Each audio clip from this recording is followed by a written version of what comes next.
What's going on, everybody? Welcome back. You know, I've had one hell of a weekend these past few days. On Sunday, I forgot that I was supposed to stream. I thought it was Saturday. I woke up thinking it was Saturday. Or that we had 2 Saturdays, basically. And then I woke up, and then on Monday, I woke up and I started playing Cyberpunk, and I didn't stop until like 10 o'clock at night, and I forgot to post a stream schedule. And I didn't realize until today that it was Tuesday and I needed to stream. Oh God, it's been, I'm not even busy, not even stressed.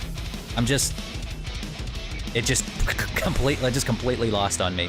Completely lost that I'm supposed to also be a content creator as well as an artist. So without further ado, I think I'll go ahead and get started on today's video. What we're going to be doing today is working on Uldred again. I haven't touched him since the last time. The last time, all we did was some fine detail work, trying to get him looking a little more finalized in the mesh. So what we're going to do today is take that mesh, we're going to UV unwrap it, and then we're gonna put some color on it. Not a ton of color, not a ton of textures, but mostly just colors, because all that Uldred is paying for is a toon shade, which means he's gonna look more like a cartoon character. You had a Derg moment, yes, yes I did. I was more of an animal than I was a dragon today. Oh God, but I'm just glad that I'm back on track. I'm back to work, and I'm back on a schedule. Let's see. Let's go ahead and get started. Ow. Alright, here he is. There's the guy. There's Uldred himself. Almost as handsome as me. Put myself over here in the corner.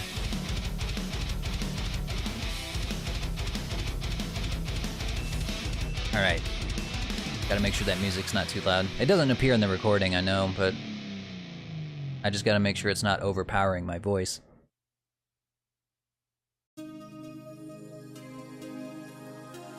It's not even on at all. Is it? Nope. It's not. Eh.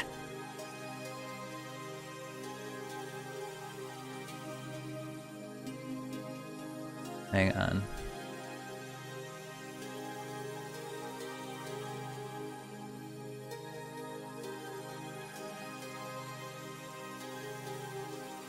Okay, I just realized there's no music. Which is, oh no, there it is.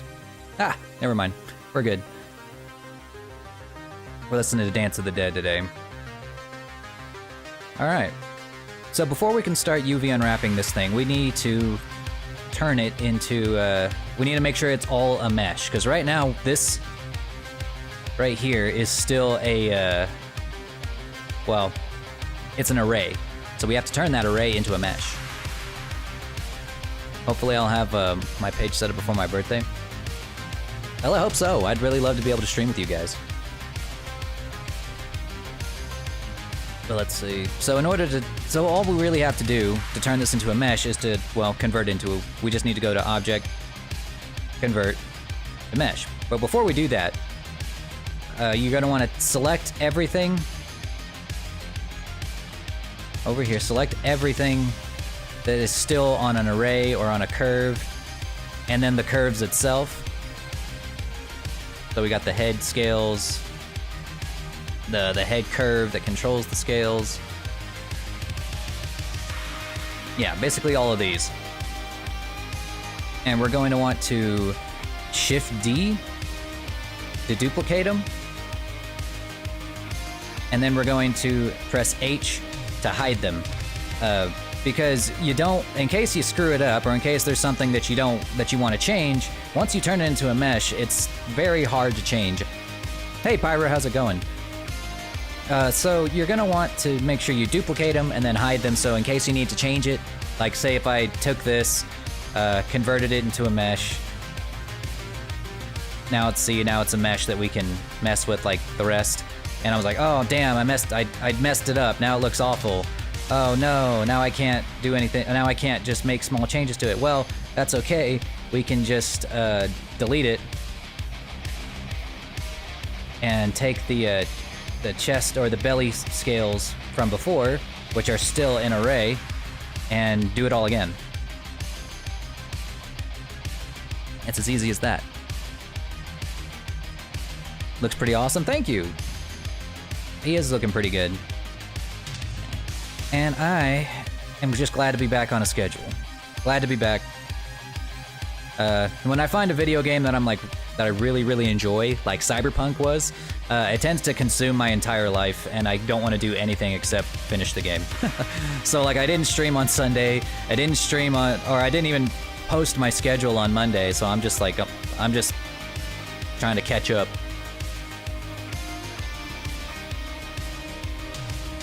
Plated nipples, lol. Ha! Oh, the screencast keys. Hold on. I always forget to turn those back on. That is very important.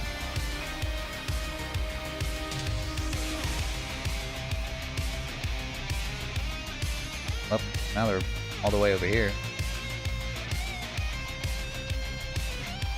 Come back.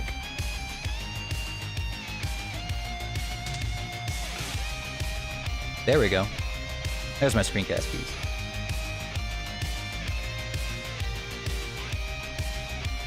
Nice.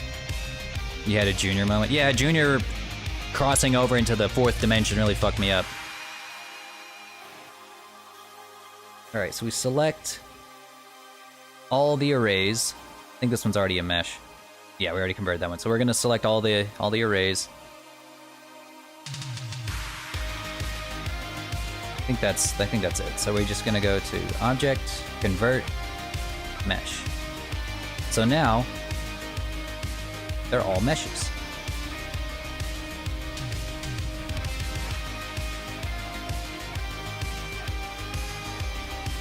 Same with this right here. It's a mesh. And now that they are meshes, we can delete the initial curves. Make sure not to delete the copies of the curves, just delete the curves themselves, because they don't control what our mesh looks like anymore.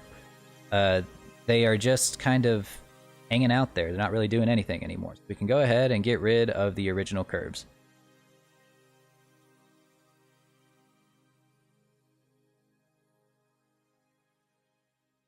Yeah. It is dragon time, Rune. Alright. Good to see you.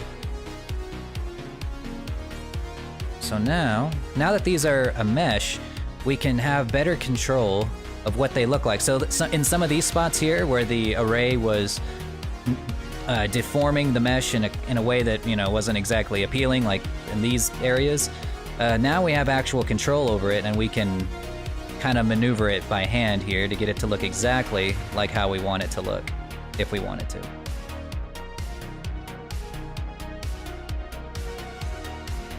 How goes the modeling? As good as always. Good as always. Now that is unfortunate. It doesn't seem to want to work with symmetry here. Now that is definitely a little unfortunate.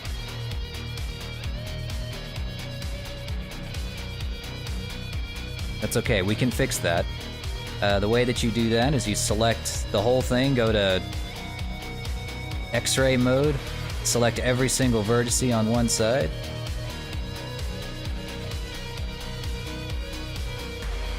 All the vertices on one side, and feel like that's most of them, if not all of them, and delete them. Make sure you don't select any in the center, so I don't have to do that again. I tried modeling Blender not too long ago. Yeah, it's pretty. There is a bit of a learning curve to it. There is definitely a learning curve to this. Like, I do this out of necessity because I can't really draw anymore for long periods of time. My hands are very prone to cramping and arthritis, and they're very arthritic. So so carpal tunnel is a real concern, and because every time I get carpal tunnel, it is absolutely excruciating, and I can't draw anymore. So 3D art is kind of all that I have left. And 3D VTubers are kind of the niche I fell into when it comes to 3D art. Specifically dragons.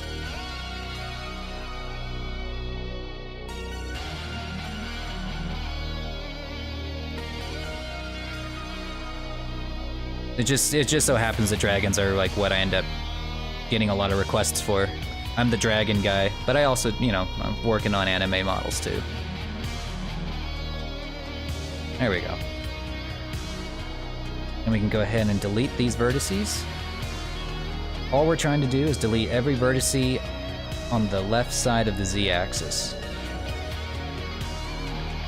so that we can apply a mirror modifier and be able to work on this mesh on both sides equally.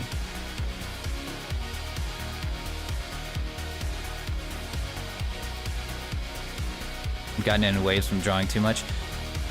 Oh yeah. Yeah, everyone can suffer from carpal tunnel. It's just that my hands, because they're arthritic, it's like if I get carpal tunnel, it's like, oh, it's 1,000 times worse. That's why I can't even type for very long anymore because of that, which really sucks because I'm also a writer. So I have to dictate, I have to use my microphone, and I have to dictate my books instead of typing them.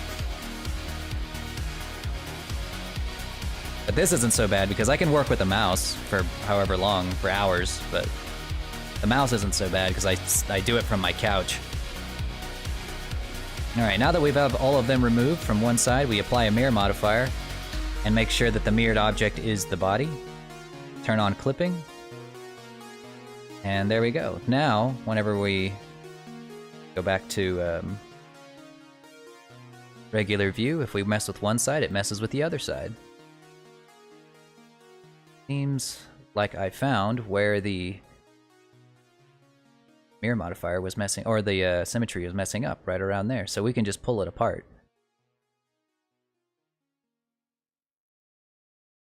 If we need to. Just pull some of these apart. The ones that are clipping, and don't pull the whole thing apart, just pull like a couple of them apart, and then they will straighten out. Just like that.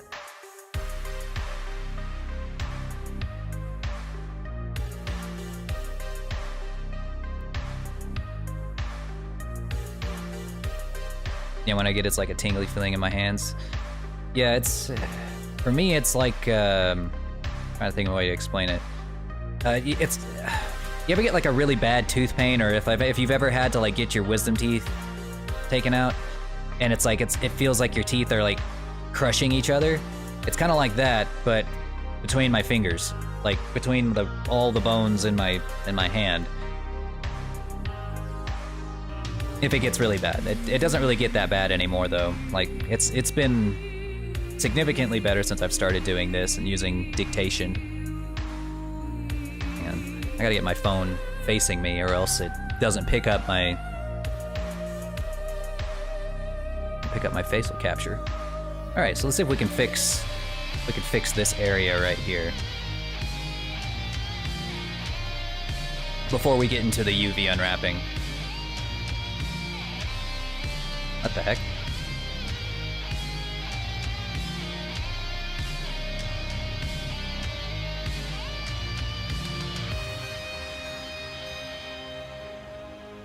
What?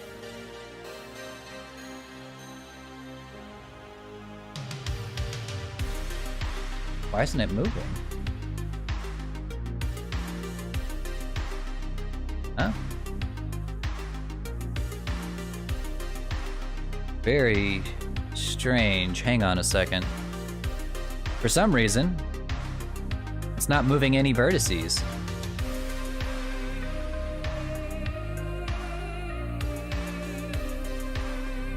That should be moving around. Yo. homie? What's going on, buddy? Blender, my boy.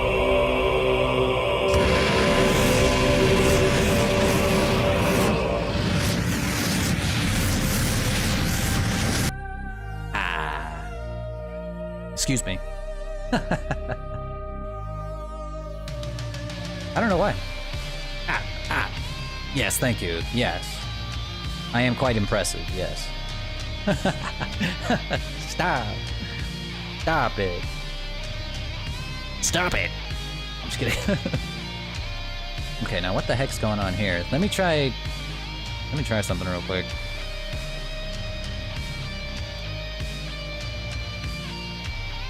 I'm gonna need to open up another document. I think something's going on with Blender right now.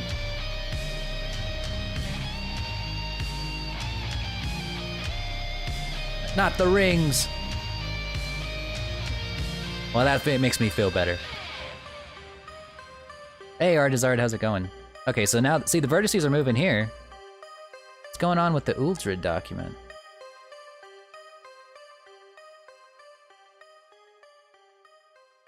What? What's going on?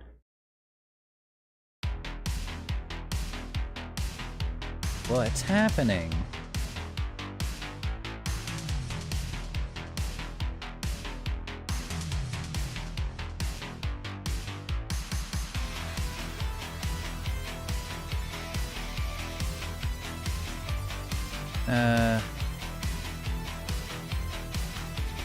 Enjoying Elden Ring? I need to get back on Elden Ring. Now that I'm done with Cyberpunk, I might just jump back on Elden Ring at some point. But I'm afraid to, because if I start another game that's like really good right now, I'm never gonna get any work done.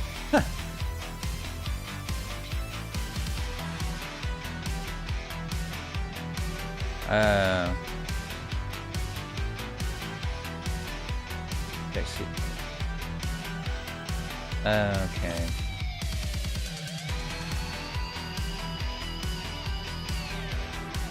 I'm trying to find a solution to this, because that's really weird.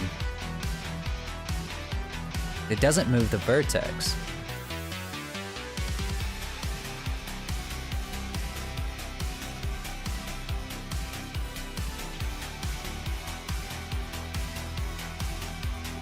Okay, let me try this.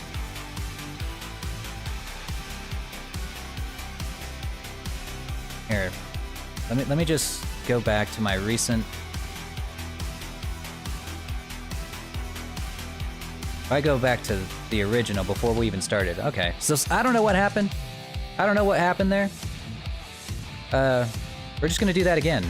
I have no clue what happened. But I can see now why the mirror modifier didn't quite work. As you can see, from the front, our curve is actually slightly scoliotic. So we're gonna need to make sure that it's nice and straight.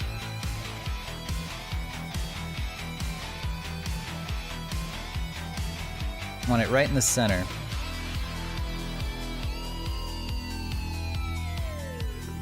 But I have no idea what the heck was going on there. The Y and Z values don't need to be 0, but the X values do absolutely need to be 0. All of them do. On all of our vertices.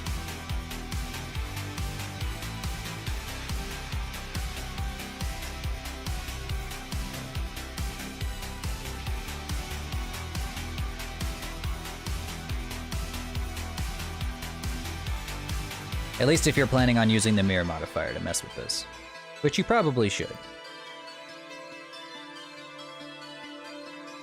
Or if you're planning on using symmetry to model this guy, you better use make sure everything's in the right place. Ah. See? There we go. I can make mistakes too.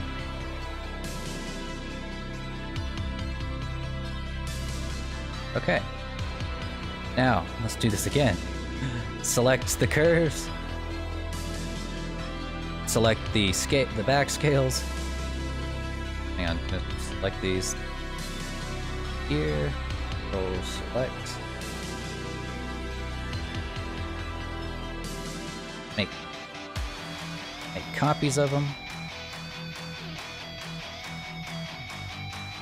Make sure not to move them. Hide the copies. Select the plating again. And then we're gonna convert that back into a mesh. You know?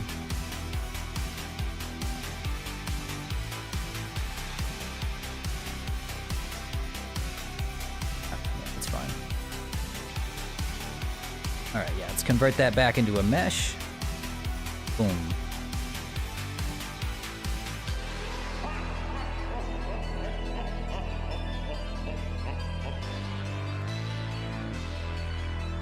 Hey Luna, how's it going? I want to get that black wolf mask. Oh yeah, don't we all? I wonder why.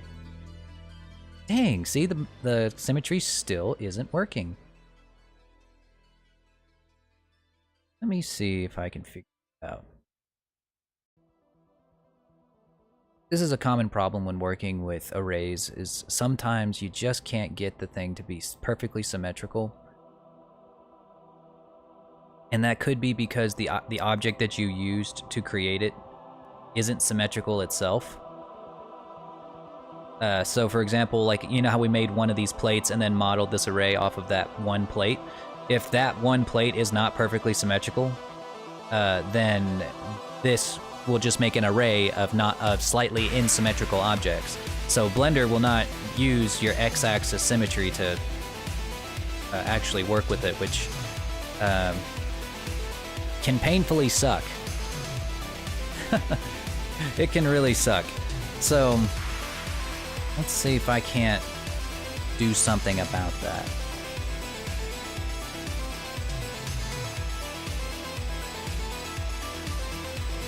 I'm gonna try again to apply a mirror modifier here.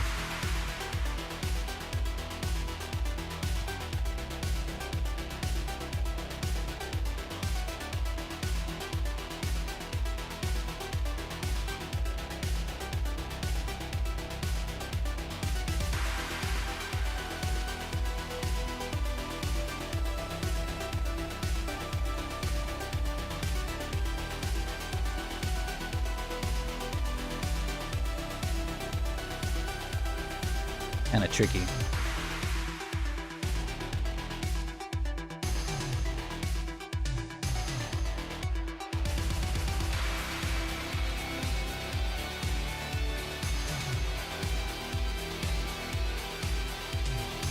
Making sure I don't select any of the center ones.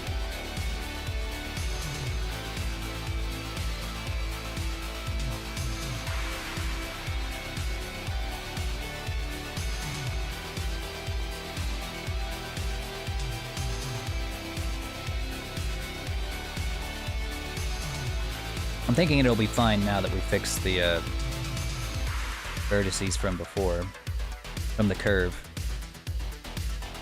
Here we are.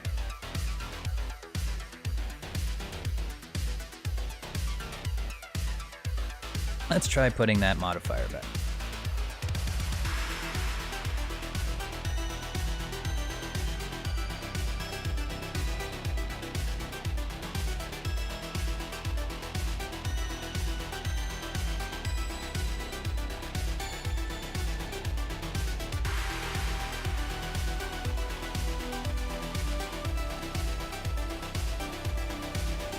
Okay, I think that did it. So now we should be able to...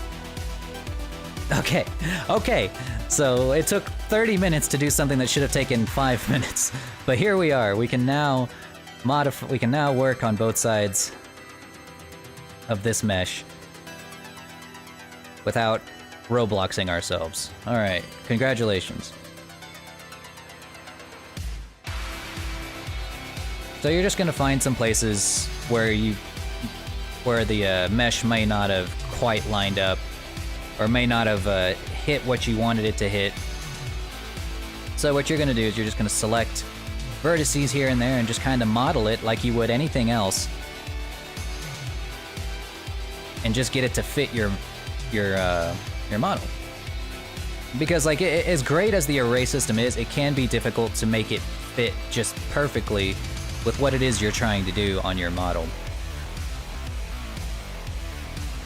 But now we have fine control over the entire belly plating, and we can, we can make it look exactly like what we want it to look like.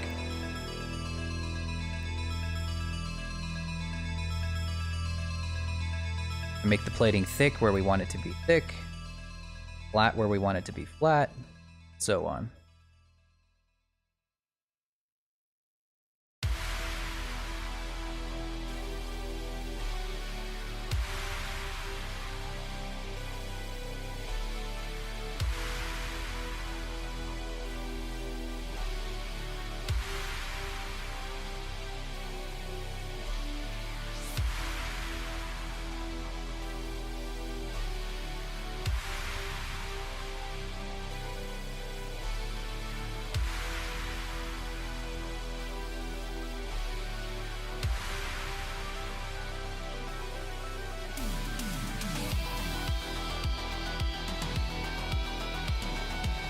Simple. I was gonna do this off stream, but again, I forgot. So we're doing it right now.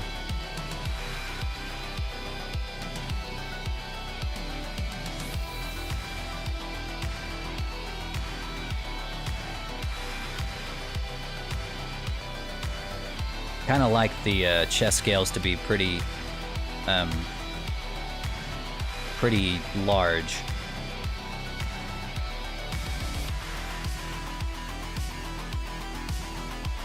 Makes it appear more as like a part of the body. Oh yeah, again we can delete the curves now, we don't need them anymore. The original curves.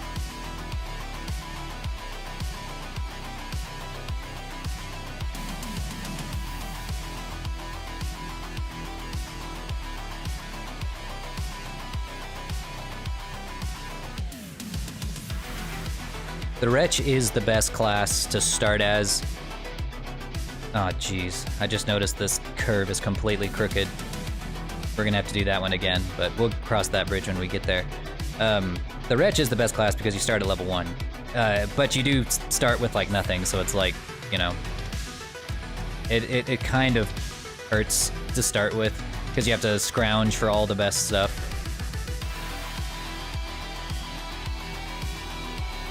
I think that honestly, the only parts that are bothering me with this are up here on the neck. Everything else looks pretty fine.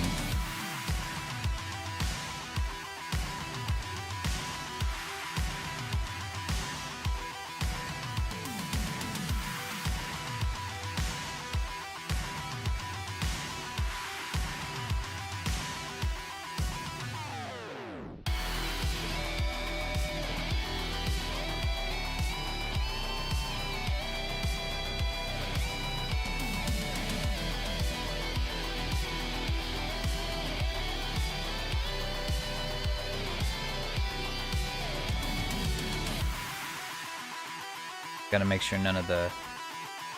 Trying to get everything behind the chest scales. Or the belly scales, if you want to call them that.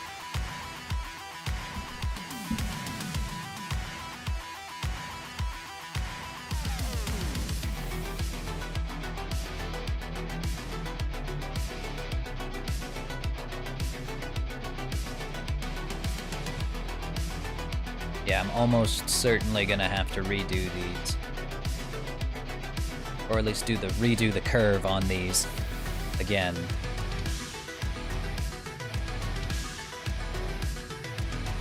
Well, maybe. Despite everything, it came out looking pretty solid. So I might just leave these alone. The only thing I would need to worry about is the horns, because those always look a little bit wonky if you're using an array. You are probably gonna have to go in there and like hard model the mesh. Hey Yami Yugi, welcome back, King of Games. The Confessor's good. Honestly, I think it's all depending on, you know, what you want to play. Like if you're going to use magic or not. But everything else is just kind of flavor. Like what flavor ice cream you want. They're all good. You just gotta... It's all dependent on your own personal taste.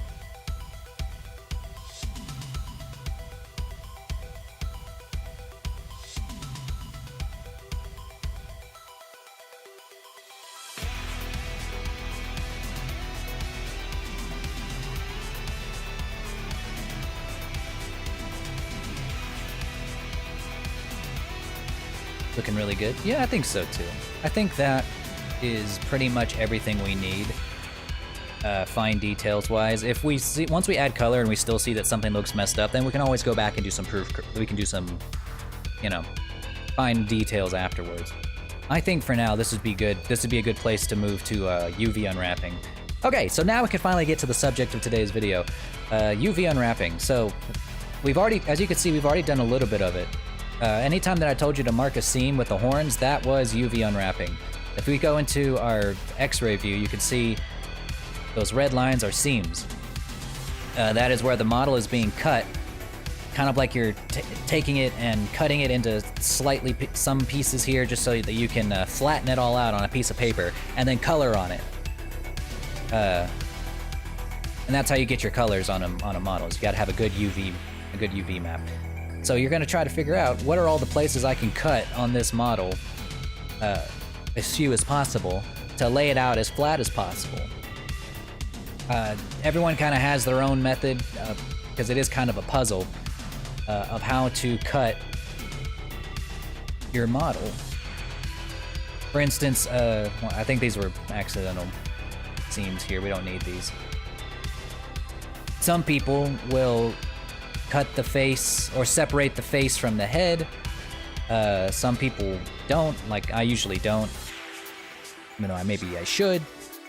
I already cut the horns from the head. I will put one seam around the mouth so that whenever it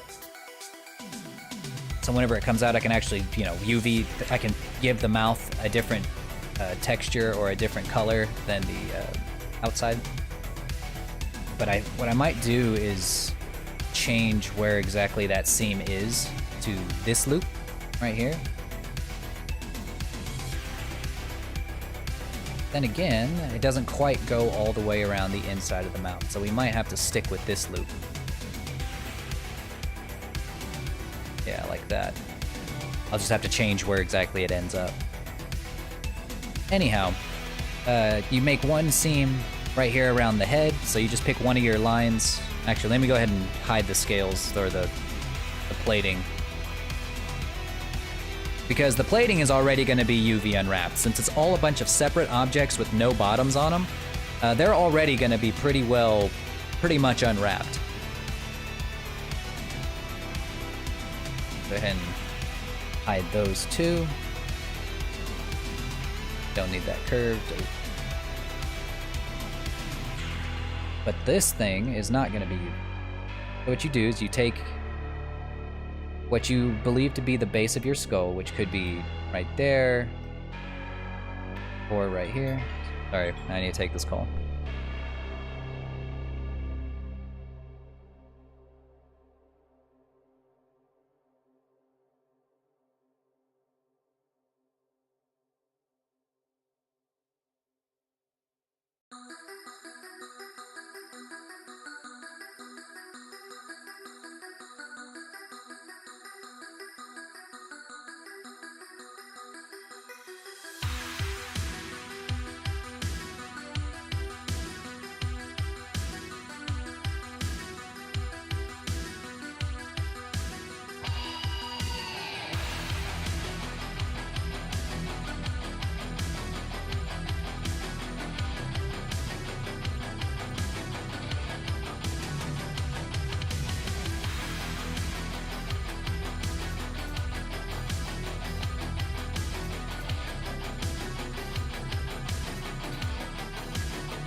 Alright, that was my mother-in-law, can't ignore that. So like I was saying, alright, so you can make your seam pretty much anywhere on the neck. Some people put it at the base of their neck, some people put it up a little bit higher. I think, personally, a little bit higher is better. I think I put it down here just because, or put it down there earlier because I was, can't remember why I put it down there, but that's not a good spot. I want to put it like right about there. That way we'll cut the head directly off. And some people will kind of make a seam. Like I said, they kind of cut the face from the body by making a seam right here, right behind the jawline, behind the ear, in a place where no one's going to see it. I think that's what we are going to do today.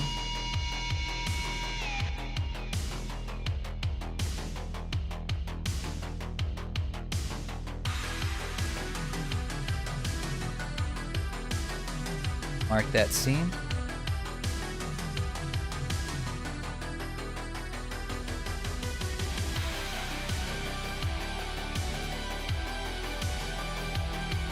I wouldn't listen to anybody, Artizard. I would honestly just do whatever you like. Hang on. Things are not really picking up my facial expressions very well.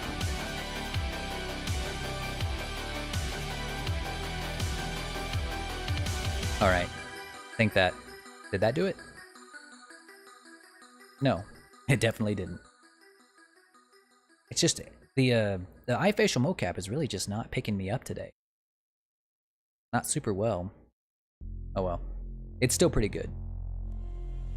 Alright, so like I was saying, what that'll do is that'll cut the face from the rest of the body. The reason I don't usually do that is because normally with models like this that have, you know, non-human faces, that cutting the face from the body really just doesn't do much.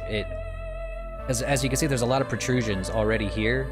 Not just on the horns themselves, but on the brow, and then on the eyes. So cutting the face off, I mean, you could do it, but you know, it's really more work than it's worth. For the eyes, I will usually...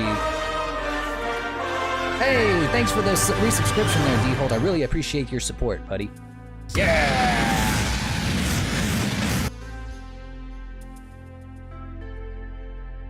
Thank you for your... Of the Lore Cave. Seriously, bro, thank you.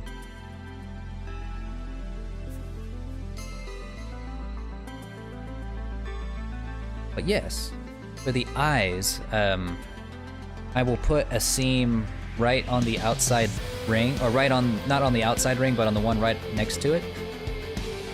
Just like that. Mark seam, W, mark seam. Gotta support my favorite dragon. Well, I appreciate that. I'm glad I'm your favorite dragon.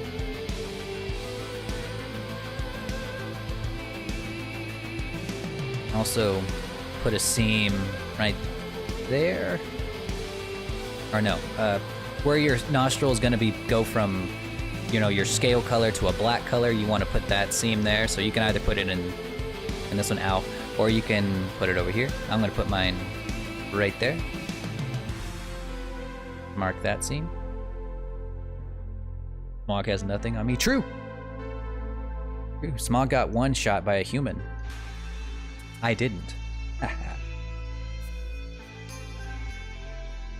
Okay.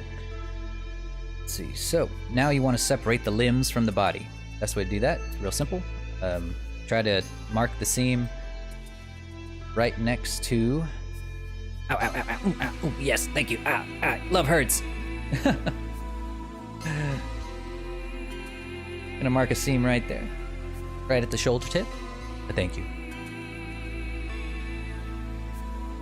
We already have a seam right here on the wrist, but you know, just select that line and mark that seam.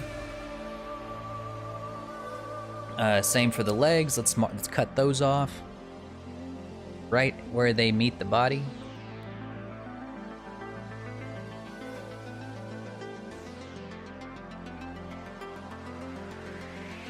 Yeah, right there, and then we go to mark seam. Guess what game I got for my birthday? I don't know. What did you get?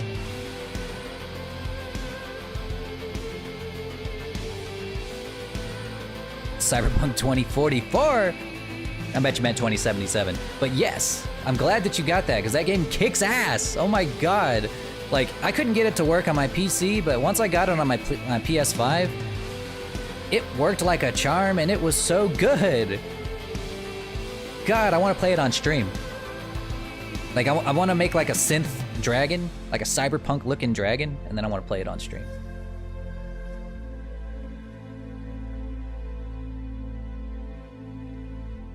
Okay. Oh yeah, cut the foot off right around here.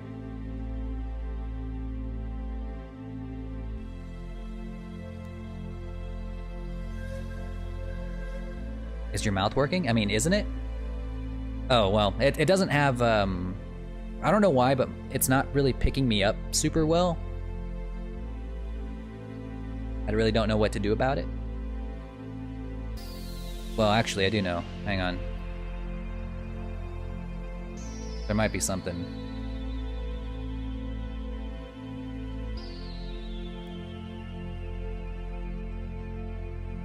No, that's not it.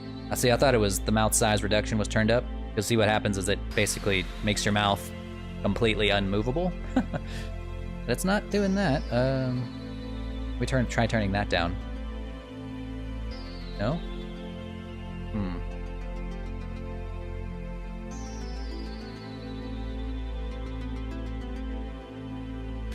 Is it this?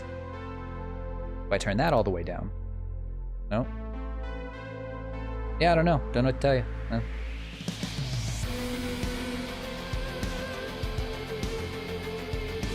Ah. Ooh. Ee. Ah.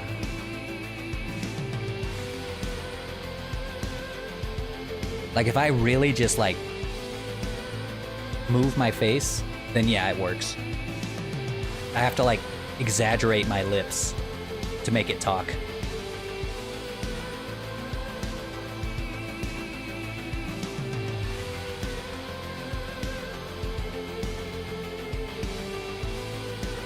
Yeah, I'm sure that's fine. Yeah, I started off as a nomad.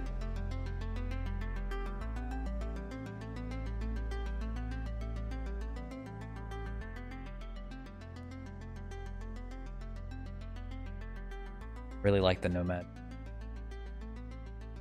All right, so we cut those spots. Let's cut the tail.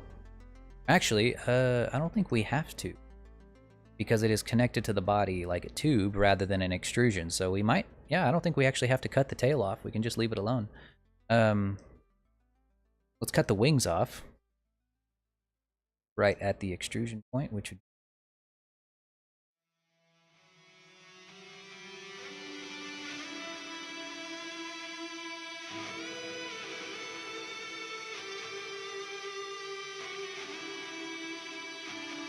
right there.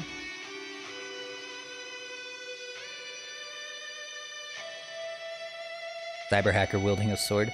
I did a sword build too. I wanted to have, I wanted to be like a ninja, you know, like a cyber ninja. So I just kind of sneak around and throw knives. I threw knives, cut people up with my sword.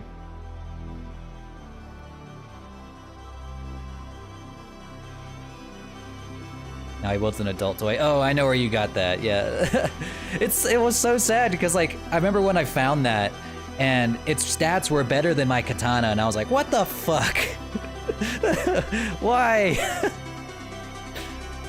Cyberpunk's such a good game. I don't care what anybody says.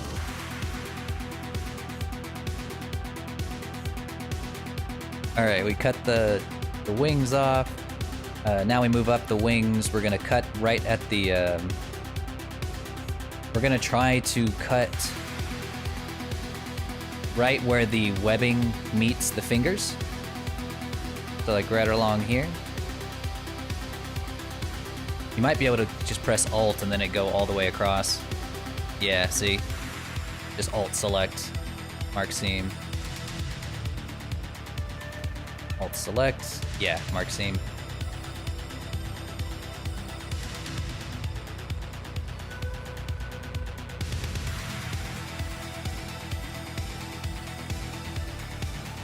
Yeah, you better get it quick. It's on sale right now in the PlayStation Store anyway.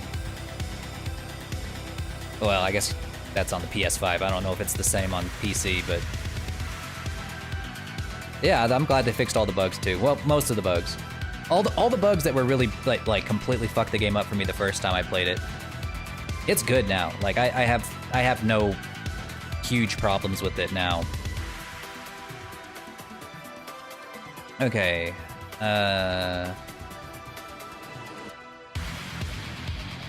Okay. Now we will cut the wrist of the wings right there.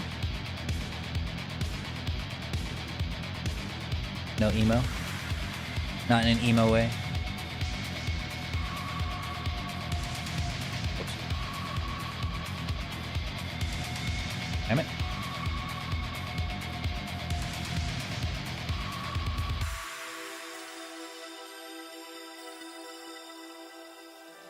Okay, and then mark seam. Yeah, I wouldn't recommend getting the game on previous gen consoles. Like, if you're gonna get it on. You have to get it on a pretty good PC, or you got to get it on PS5 or Xbox Series X. I mean, it's just not. You can tell that the game was just not meant to be played on the previous gen. What would an emo dragon look like? I guess we'll find out once Junior hits puberty. Oh, I dread that day.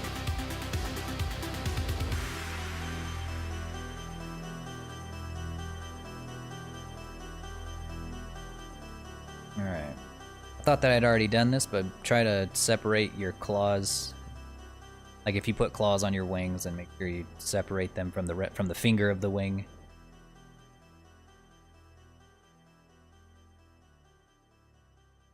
Make sure to get all the lines. Because if you miss one, you'll have a hard time finding it whenever you go to UV unwrap it.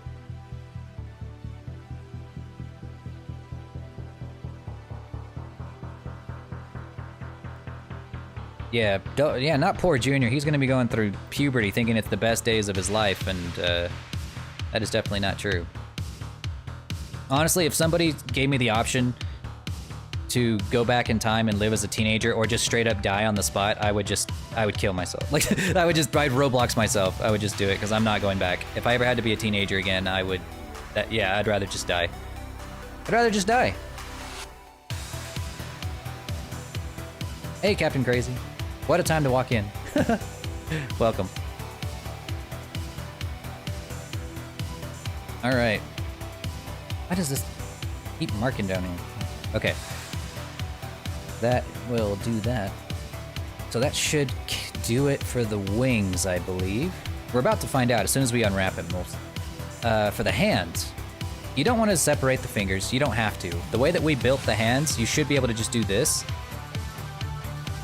And then just select or deselect all of these.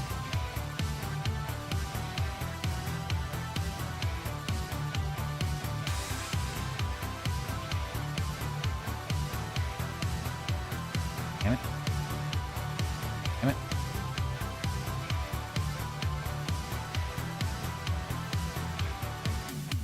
Doesn't want to go through puberty again? Nope.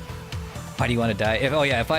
If someone asked me if I ever wanted to... Oh, damn. I just realized this.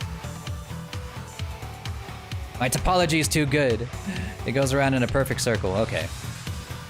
Anyway, sorry. If someone ever asked me if I wanted to go through puberty again or just die, I would just choose to die. I don't want to go through puberty again, ever. Or just, not just puberty. It's not just the act of going through puberty, but just living as a teenager was hell. It was awful. Terrible. Awful. Never again. There we go. That's another thing you can do. You can just hide what you don't want. If you don't want an edge loop to go all the way around, just hide what you don't want it to go around, and then mark your seam, Alt H, and it brings it back. See? Good. So now we have the hand nice and unwrapped. Because the fingernails are a separate object, they don't need to be unwrapped according to the hand, but they do need to be unwrapped. There is one seam you need to mark on each of them because they are cones. They're basically just long cones. So just pick one line on them, alt select, alt select, alt select, and alt select. Oh, mark that seam, and then they're good to go.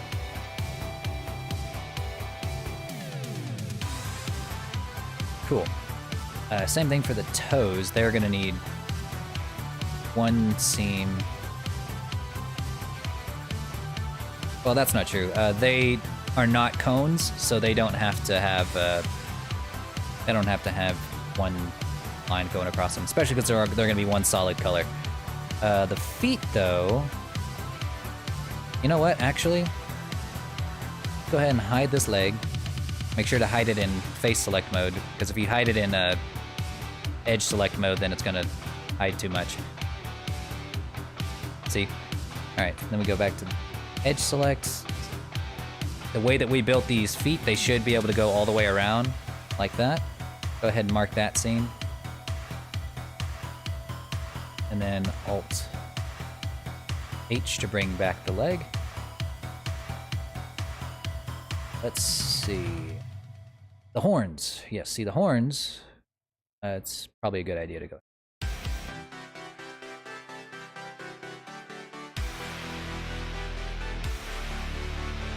So I just hide the head.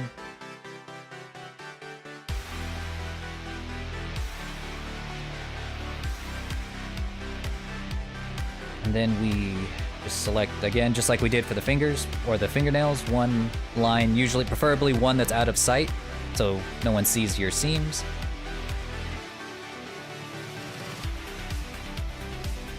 Like that. Mark those seams.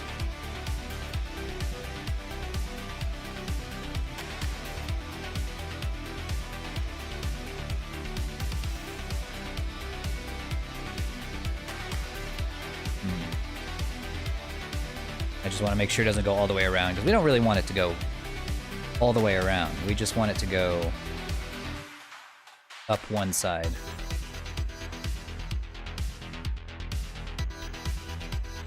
It won't hurt. For this particular model, since he's going to be toon shaded, it's not going to matter that much, really. Because a lot of what is going to be on him is going to be one solid color. But I still like to be consistent. There we go. Horns are good to go. The mouth. Inside of the mouth. The inside of the mouth is usually pretty unwrapped already, because, again, it's probably going to also be one solid color, usually a dark one. But that's not going to matter. The teeth. Yes, this needs to be unwrapped. So what you're gonna do is you're gonna hide the head, focus strictly on the teeth. All of these areas right here, this inside, these inner squares, just alt select them.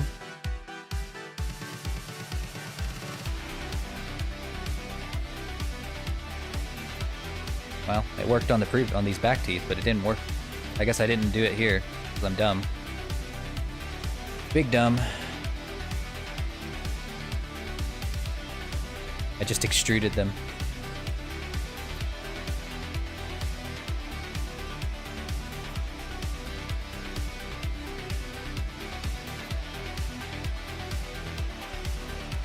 Oh, well.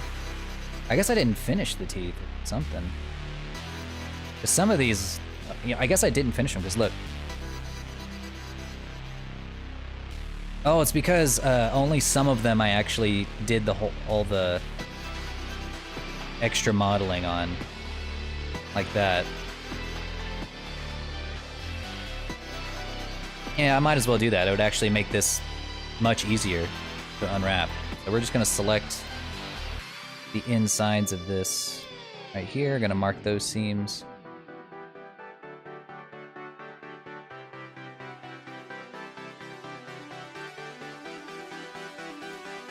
Keep doing it here.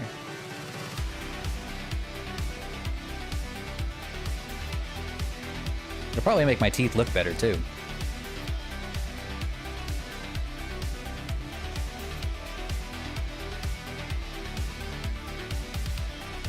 Yeah.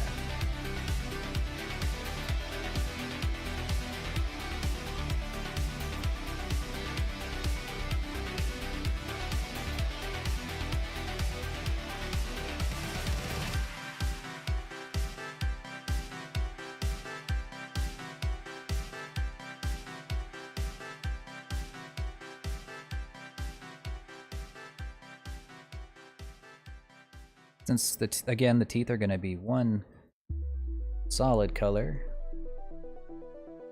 it might not matter.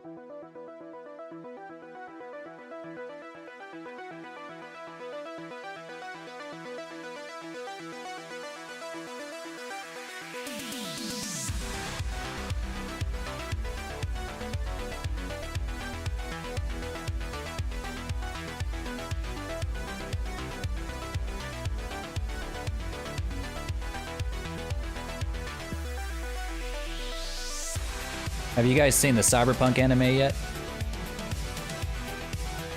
That's what got me to want to try the game again. It was so good. Set in the same world and same city and all that. I think the same time period too, so it's like could have happened simultaneously with the story of Cyberpunk 2077, but good stuff, man. I could tell that the CD Projekt Red, if they're the ones who produced it, got their money's worth, because I can guarantee that so many people went out to try the game now that the anime came out. Good stuff.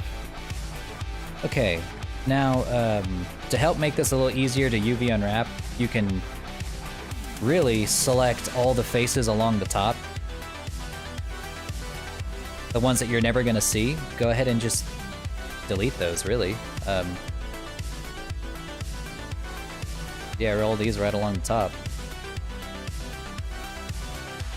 Never gonna see these, so just get rid of them. Whoops.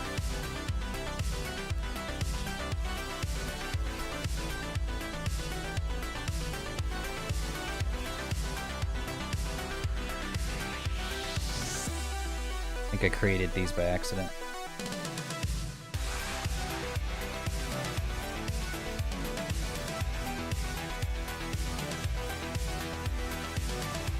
Got the guy from the anime jacket. Oh. It is good though, you should really give it a shot.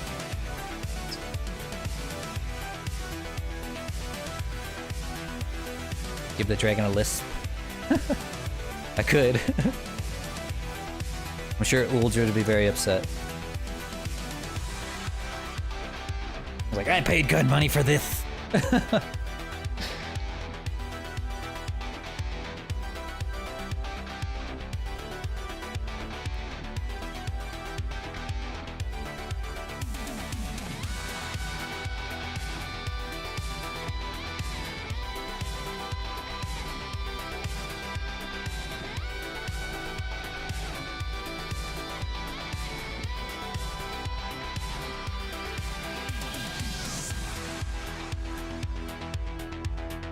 There.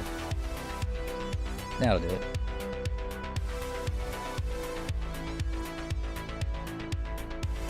Let's see, we have a little bit of a clipped face here. We're gonna have to fix that. Really easy though, just pull it together. And whenever we apply the mirror modifier, we'll be able to sew it a little bit more together. But now that I see it, maybe we can just... Yeah, let's do that. Yeah, that's fine. That did it, more or less. Now, what's going on here?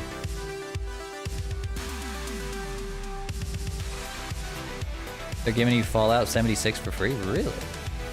See, that's another game I need to give another shot to. I feel like they've had enough time to really hammer out all the details, you know, make it a lot more what they wanted out of the game. I feel like I should give that game a fair shake.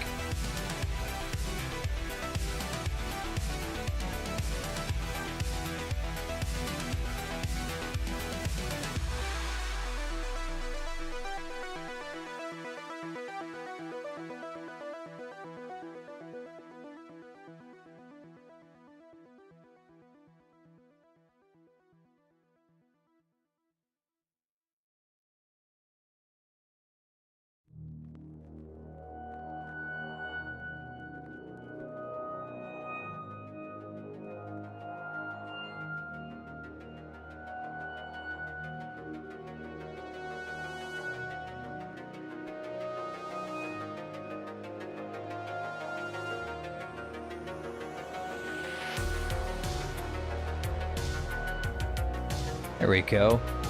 Not sure what happened to my teeth there, but I think we fixed it. Much better. And he's back. Whoops.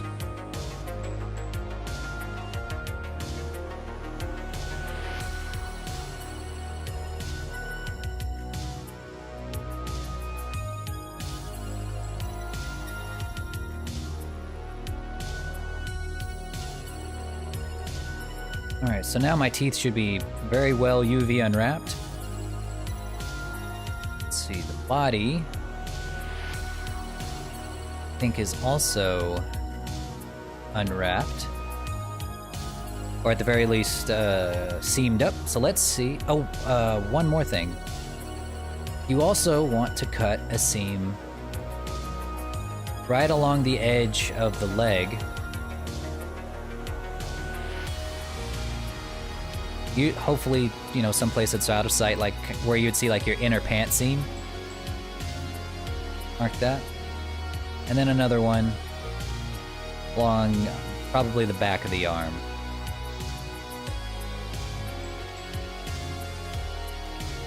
Yeah, like right there. Alright, now we're good. So now we just select the whole mesh, press U, unwrap, and you can check your work by going to UV editing, and then just kind of taking a look at it. You should hopefully not see any of these faces overlapping with each other. They should all be laid out flat. As you can see, there's our hand. This is probably our arm or leg. If you want to check, then just up here in the corner, this should be clicked by default, but it's not. Click these two arrows. So anything that you click here will also click where it is on the model. Okay, so this is the arm or the upper arm of the wing. This right here is probably the foot or the hand. Oh no, this is the arm. Sometimes it's hard to tell.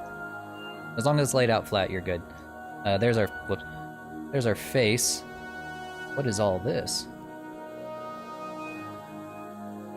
Seriously, what the heck is this shit? I don't know what that is. No clue what that is. Might be some loose vertices, which we can delete very easily, but... No? It's something.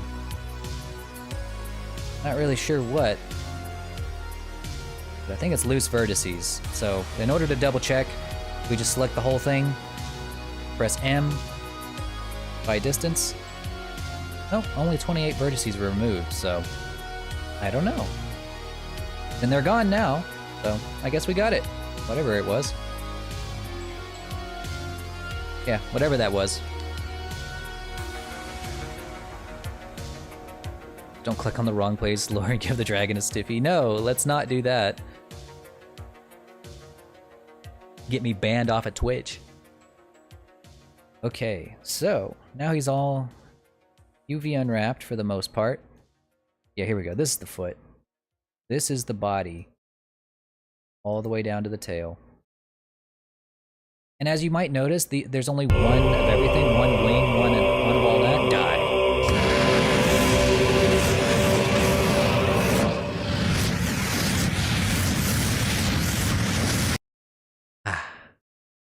Let me reset the music. Playlist.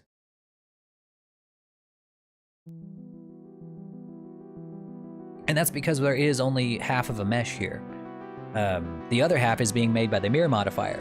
So anything that we paint on one side is going to be painted on the other. If your model is going to be asymmetrical, meaning that it's going to have a different color on one side than it is on the other side, then you're going to want to apply the mirror modifier first before doing this. Since our model is going to be symmetrical, we're not going to do that. But yeah, this is looking pretty good. Now we're gonna go ahead and UV unwrap the plating. So the back plates, head plates, all that stuff.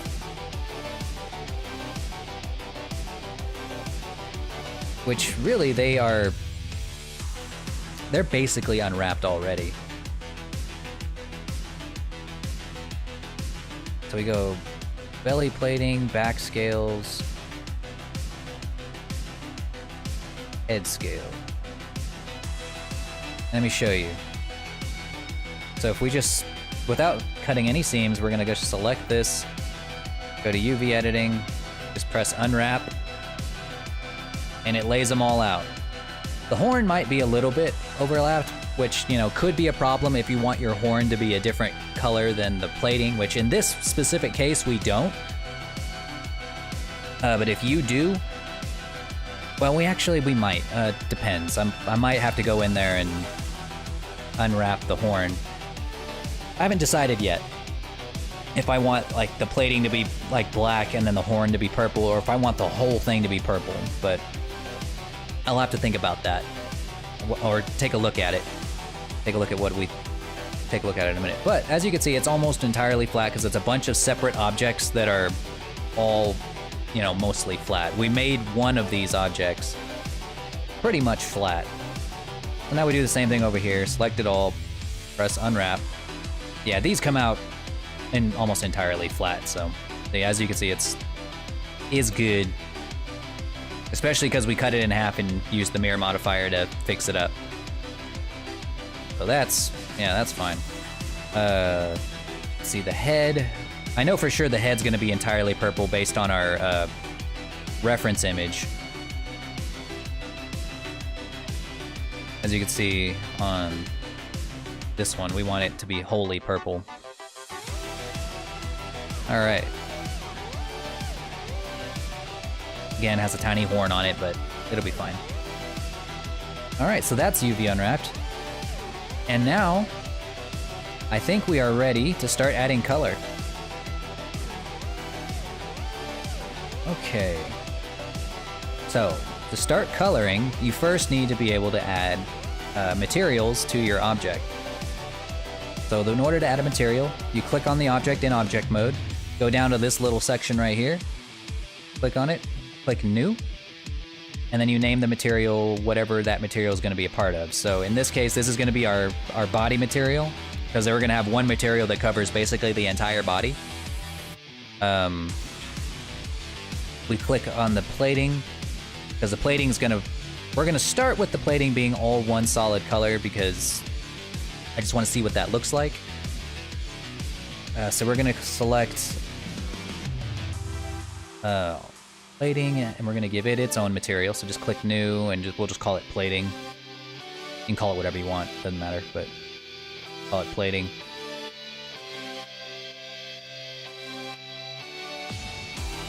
You know, I might as well just give the same color here to the fingernails.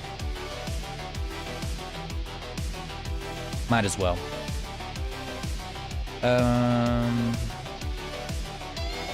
Yeah, and that's all we need for now. And then we go to, since we're gonna be painting this guy, well, since we're gonna be painting certain parts of him certain different colors, we're gonna need to go to shading, and under base color, you're gonna wanna go shift, or down here in the nodes section, you're gonna go shift A. We're gonna go to texture. We're gonna put image texture. I'm gonna slap that down right there, and you're gonna connect color to color, or color to base color. We're gonna click new, and we're gonna give him a 2K texture.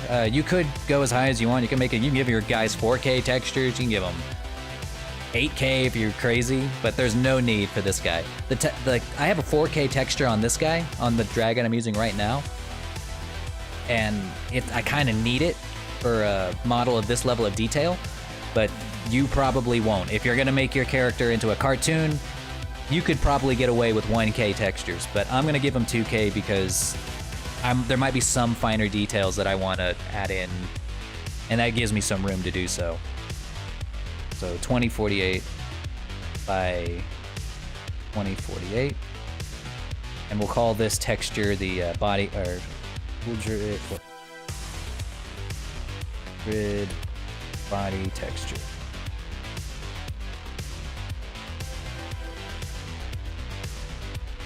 And I usually make these white by default, so it's a little easier to see the unwrappings. T-pose dragon, yes. Gotta be in a T-pose before you can be in any other pose. Alright. Now he has a texture that we can actually paint on. So we're gonna select him and go into texture paint mode up here. We're gonna give him a color scheme, or give him a color palette. We're gonna go to tool over here on the side. We're gonna go to the fill tool over here on the left. Go to color palette down here, add new. Click the plus button. And then we can, oh wait, no, don't click the plus button. Select your color first. Since we already have a reference image, we're just gonna use that. Do the color picker and click that one color. Now click the plus button. Make sure to go to rendered mode so you can actually see the colors that you're putting on. And we are gonna add them on. So to start with, select where you want the color to go. So for this color, since it's, well, the base color, we're gonna select most of his body. And if you click down here and go to seam, you'll only select between the seams. It makes it a little easier to select certain parts without selecting others.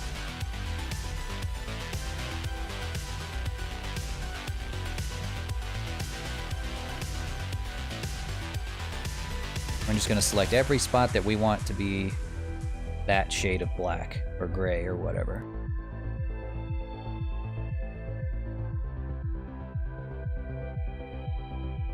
Looking good.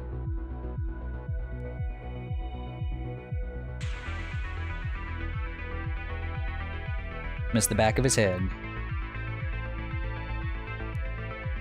Cool. That should be it. So now, get the other side of the hand. Yeah. So now we go back to texture paint mode. Click on this button up here. This is called paint mask. This will make it so that when you use the fill tool, it only works on the faces that you have selected.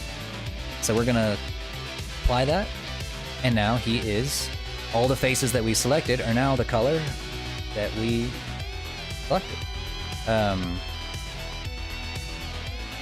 Let's see, now we are gonna give him another color. Probably just a solid, almost a solid white, but maybe just a little bit darker. Add that color. We're gonna do that same thing, selecting only the claws, both on the feet and body. Well, actually, I forgot. I'm sorry. His claws are actually gonna be purple. So let's get that shade of purple right there. And now that I look at it in the 3D space, I might make this just a little bit of a darker shade of purple. So I can just take that and make it a little bit darker. And then we click the plus button so that we can use that shade over and over without having to memorize it. Alright, again, we're gonna select the claws. Well, the claws are their own object, so we'll come back to that. But on this guy, the horns,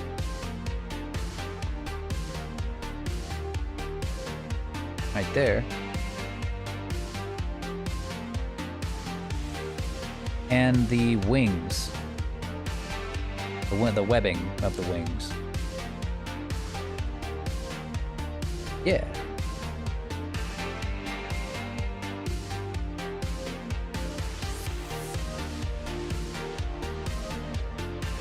Real simple. Now we're gonna select the inside of the nose here, and I'm just gonna make this real simple. Make this real simple, and we're just gonna make that a solid black.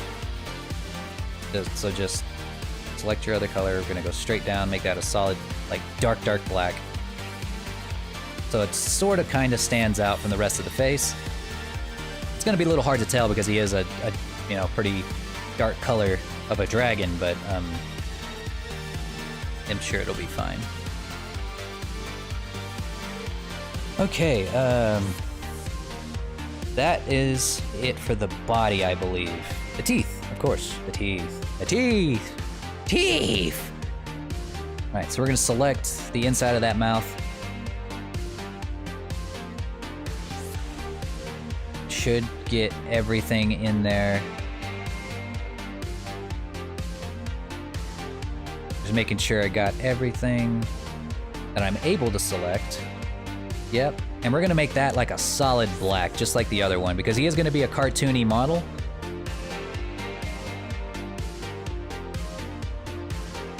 Make it a solid black, and then his teeth themselves are gonna be white.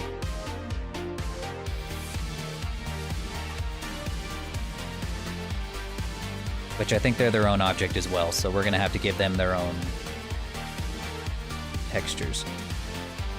I think that should do it. Alright, so what you'll see is if you go to texture paint mode, you'll actually see how all of your textures are laid out in colors, and why we have to UV unwrap.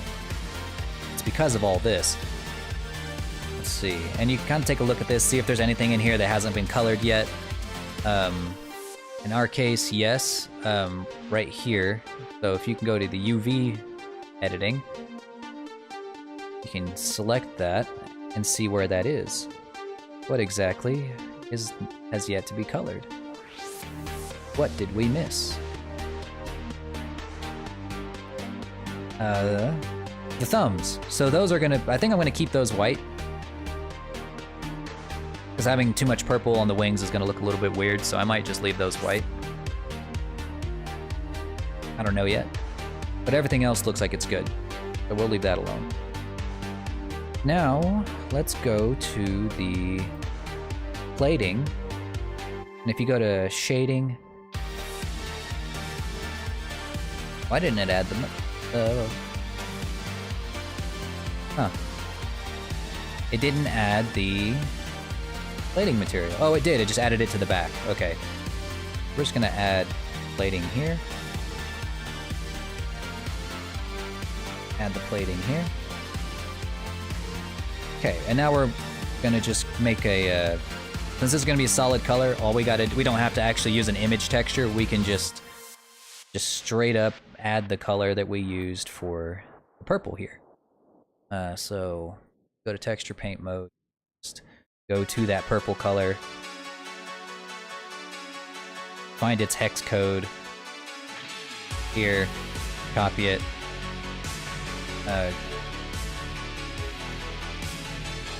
go to the object, go to plating, under base color, just paste that same hex code, and it'll make everything of that has that material purple. Real simple.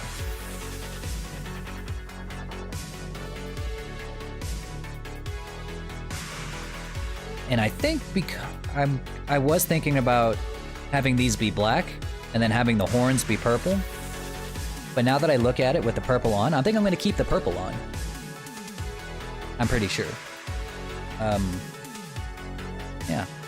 Now you might notice in a couple of spots here that there's a little bit of white poking through. What that's coming from, if you look at our texture paint for our object here, make sure we select the right object. Let's see, that's roughly right along the arms. It's because we have white as the background on our object here, and if we look really, really closely, the pixels might start to bleed in between the lines, like right around here, and it'll show up on your model. So in order to fix that, you could try to find where these spots are leaking in, like right here. You can see there's a couple of spots right here that are leaked in, and then you can select the color that we've been using.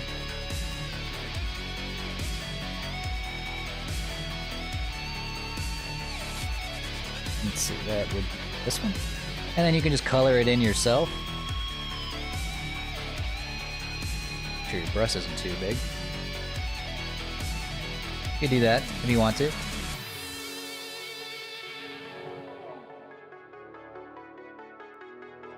But that, as you can see, that could take a really long time. So what I'm gonna do instead,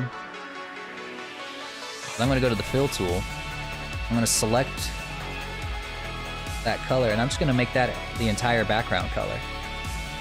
That should take care of a good portion of those white spots. And if it doesn't, just try to find those white spots and fill them in yourself, like that.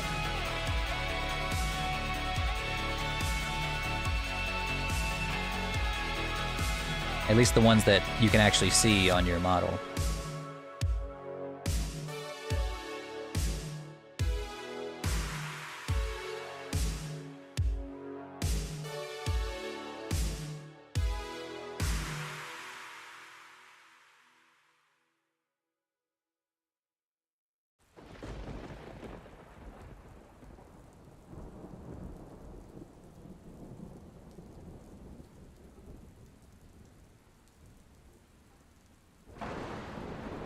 Just searching for some of those other spots.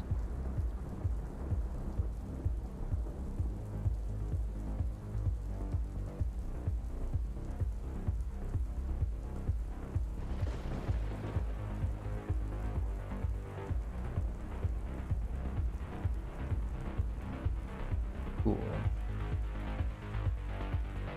Got a little bit of a rough spot here. Not sure what that's from. Oh, actually, I do. That's probably from the fingers on the wings. No, that's the fingers on the wings. So there's probably one finger on the wings that's a little bit messed up. But it'll be fine.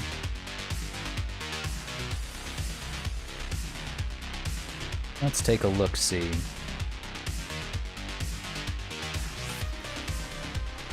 It looks like we've gotten pretty much all of those spots. Excellent.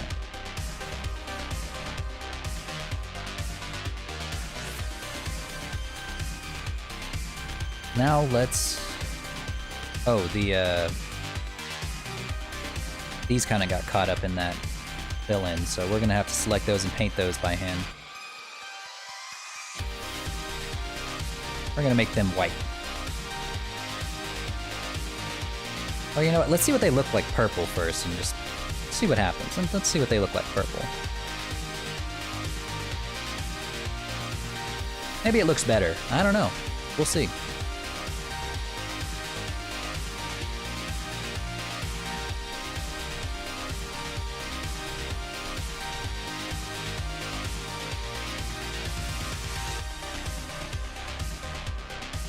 Yeah, I think it'll look better purple. If I add the white in now, it's gonna look weird.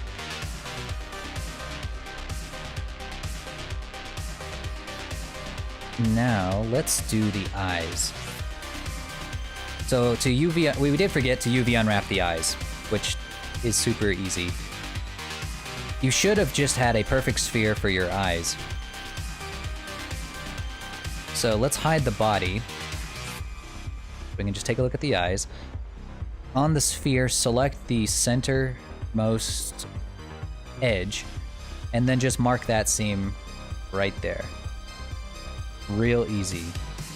And then just select the whole eye, unwrap, and bam, you have a UV unwrapped eye. Simple as that, as you can see.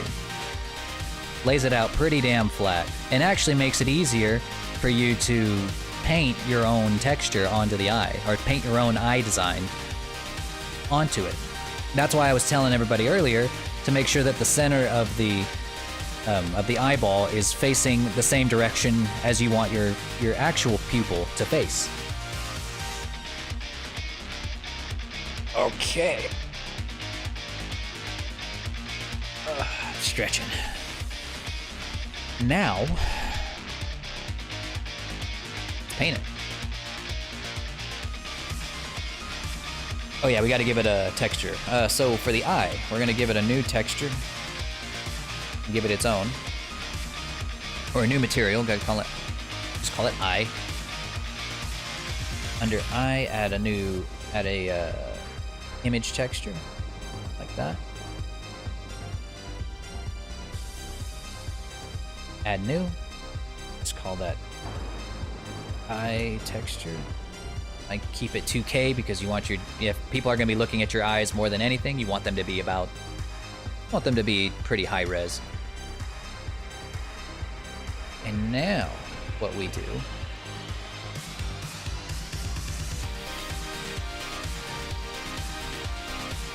we're gonna go to texture paint mode. Make sure we're on rendered. And we're gonna paint on the eye. So what I'll do is I'll usually start with the body already up. So I can, and then I'll paint around it once I hide the body again. So let's paint that. Oh, it's my wife.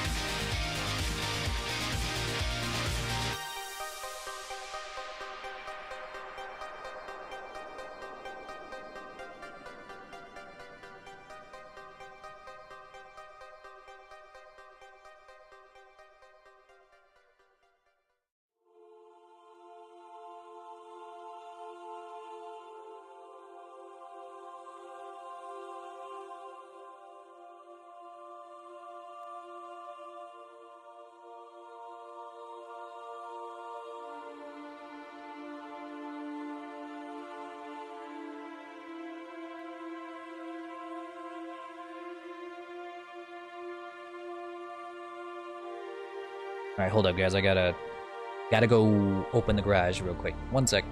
Be right back.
Okay, I'm back.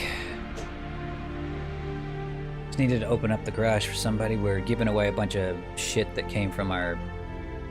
It was like stuck in our garage from the previous owners, so... Man, this song kills my vibe every time.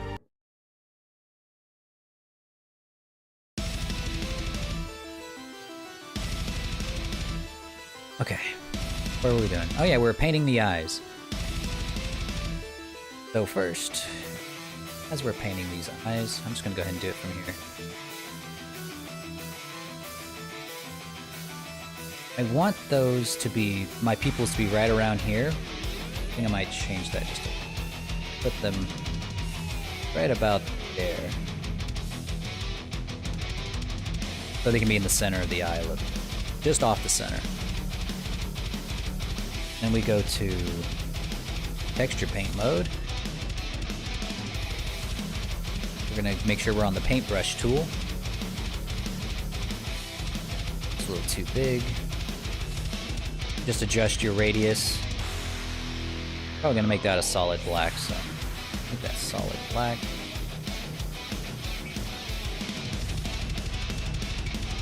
We're gonna go to brush. No, not brush. Stroke. And we're gonna go stabilize stroke. This is if you're gonna be painting with a mouse and keyboard like me, because I don't have a tablet. This is how you do it without, you know, going crazy. This is how you get straight lines, or relatively straight lines. What? Why didn't that paint? It did paint, but why is it not showing up? It's clearly painted.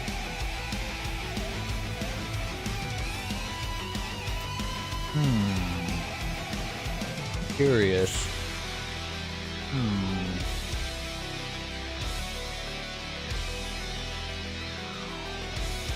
That's weird.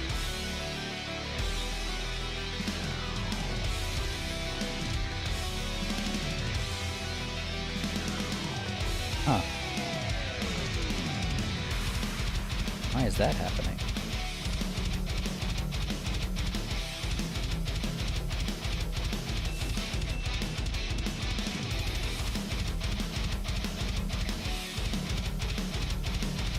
That is quite weird. Because it should be painting where we want it to paint, but it's... like, because when you do this, it should be painting right where you want it to paint, but it's painting on the other side of the eye, I think. Like, if I do this, I think it shows up on the... yeah, it shows up on the wrong side of the eye. What the heck? That's weird. So let's not do it that way. We're gonna have to do it from the texture paint.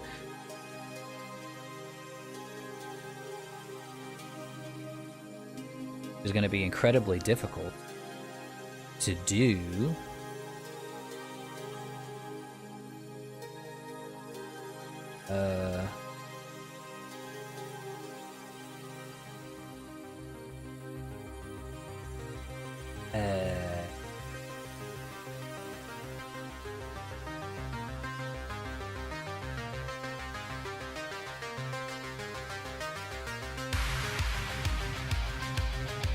I don't know why that's happening. I'm completely stumped. It should be painting right on the front face here.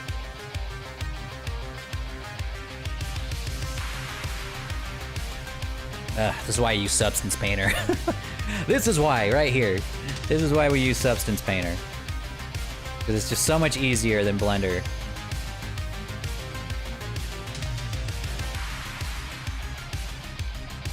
There. That'll be a good placeholder for now.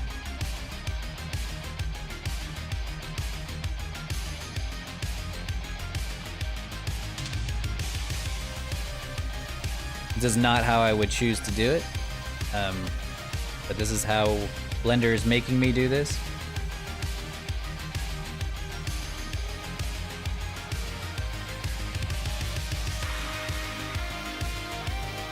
Then you can smear, soften around the edges. By clicking soft and then just go right here, right along the edge.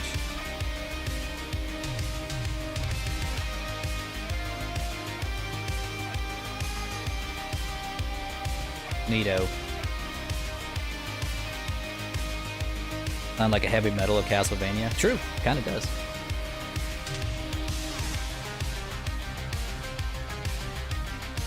Okay. For the teeth, I think I forgot to UV unwrap those as well. Like, we marked the seams, but we forgot to actually unwrap it. Here we go. Yeah, should have the gums separate from the teeth.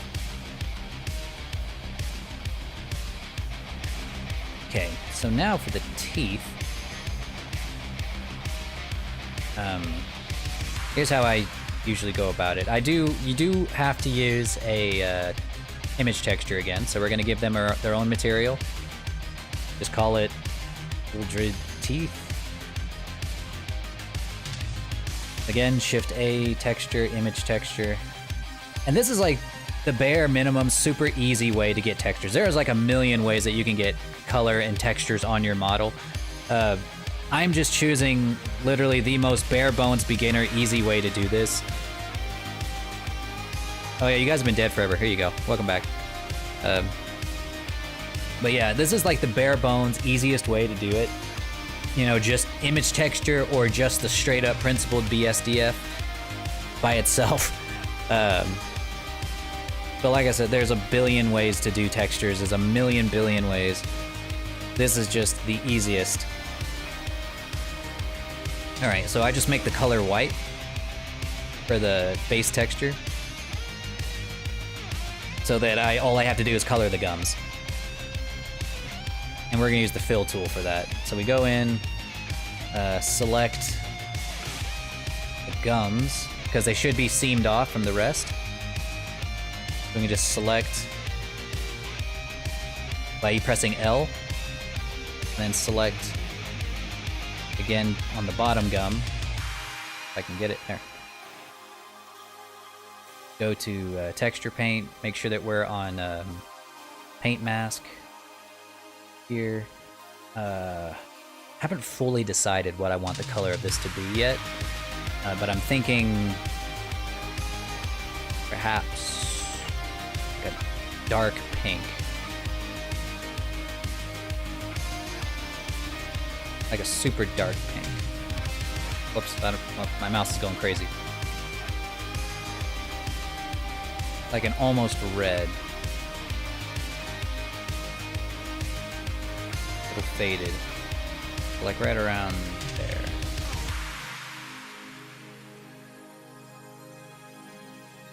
Yeah. Oh, the tongue. Of course. The tongue.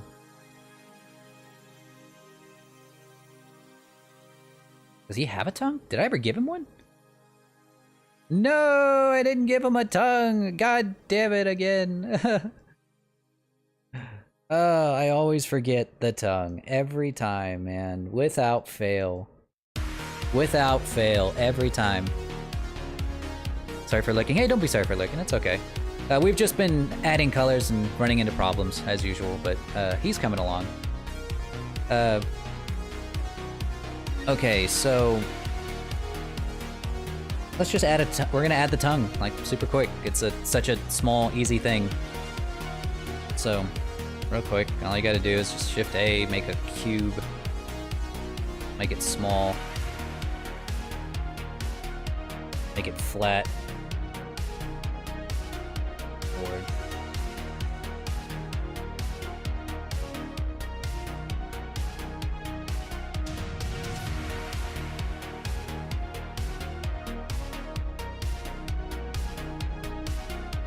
Put an edge loop in the middle. Put an edge loop along the top. Select the whole thing. Or actually, put another edge loop right along here. Select the whole thing. Smooth it out a couple times. Make it a little rounder. Add a subdivision surface. There we go. Go to object mode. Shade. Smooth it. Now we make it. We pull out this front part so we can make it a little more snake-shaped or a little more reptilian-shaped. Is he getting fire breath? No. He didn't pay for fire breath. You get what you pay for.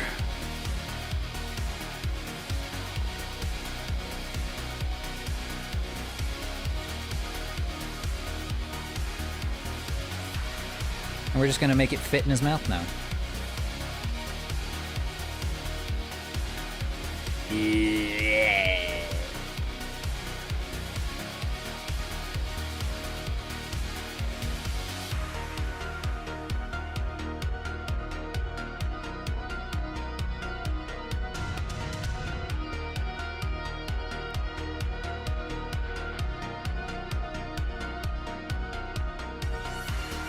It's literally as easy as that.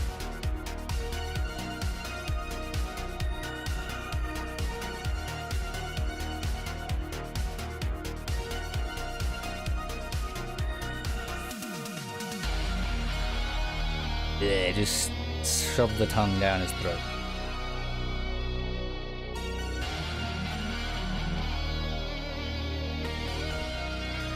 See, literally as simple as that. Make sure it's at the bottom of his mouth. It's okay if it clips all over your throat. It doesn't have to fit perfectly. Most people will never see on a cartoon model or on a toon-shaded model that it's not quite like perfectly falling down your throat. It'll be just fine. All right, we'll probably give it its own color too. You know, I better see what color I used. I forgot to save the color that I used for the mouth. Let me get that real quick. I'm probably gonna use that same color for the tongue.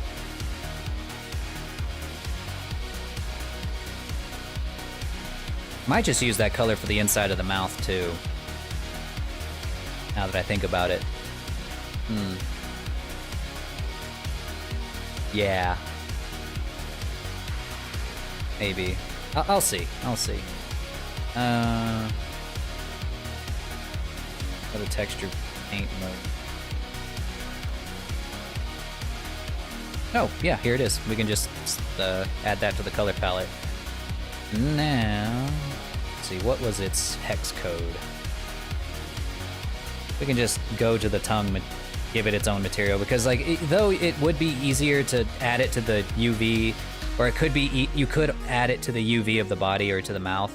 The fact is we would have to make sure that the tongue had the same modifiers as the body, which it doesn't. It has a mirror modifier, or it doesn't have a mirror modifier. And if we'd have to cut the tongue in half, you know, and then add a mirror modifier to it, and then find a place for it on the UV. So since it's just a solid color, I'm just gonna give it its own material because screw it. Because I do what I want and I'm lazy. So we're just gonna give it its own material. Tongue. Give its base color the same color as the gums. Like that. So if we go to rendered mode.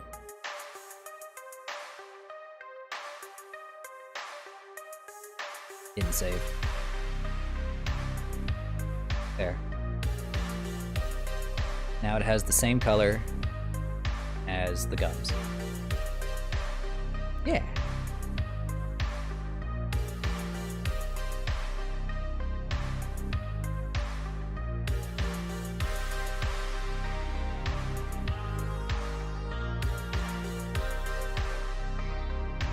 Yeah, some of these kind of bled into the teeth for some reason. Let's see if I can't fix that real quick.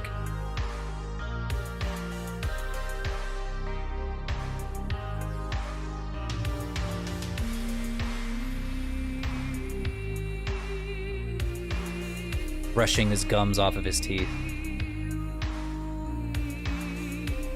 Oh, not that much.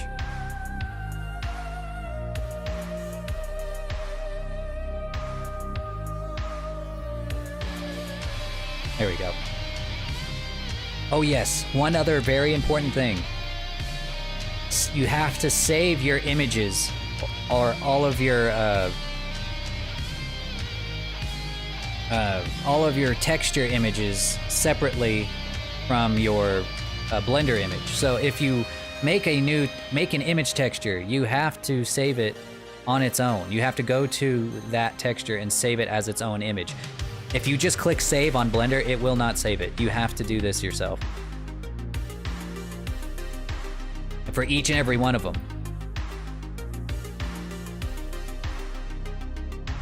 Don't forget to do that. I've been using Substance Painter for so long that I forgot to do that, or forgot that you needed to do that, so. Don't forget to do that.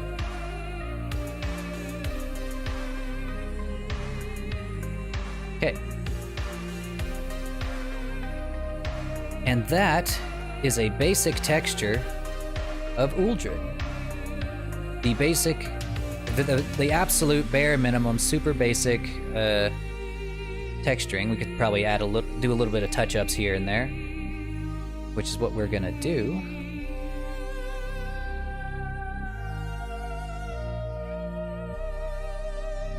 Right along here.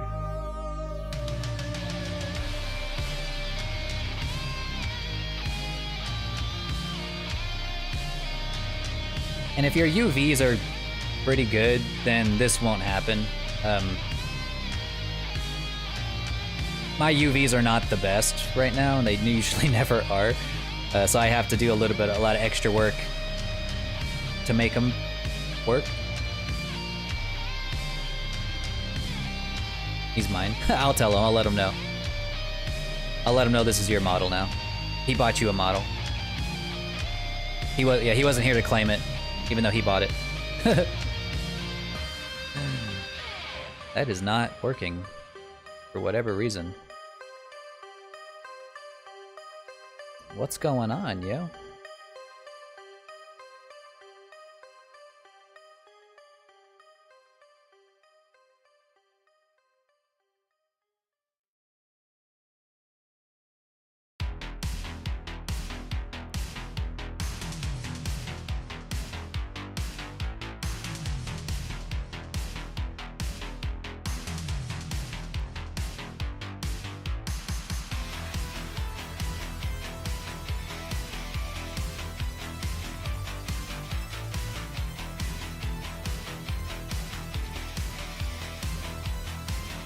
Huh.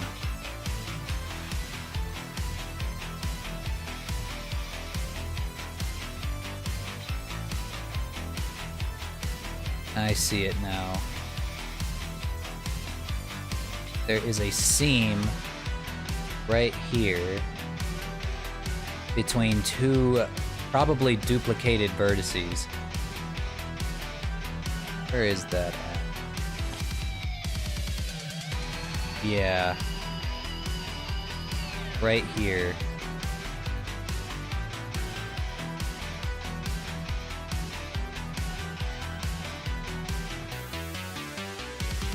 I think I might have to do this.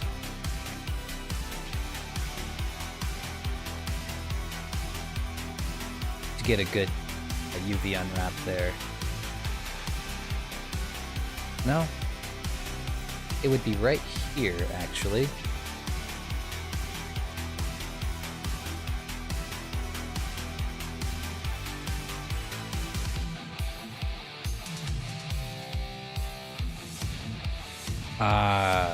Okay, I see what happened. So whenever I did that merge earlier, it accidentally merged a couple of vertices that were slightly close together that shouldn't have been merged. Like if I take this face here and hide it. Yeah, that's what I thought. This vertice right here is holding way too many lines. It's gonna be a pain in the butt to fix that, but I have to. Oh. No. I don't wanna... No, screw it. It'll be fine. It'll be fine.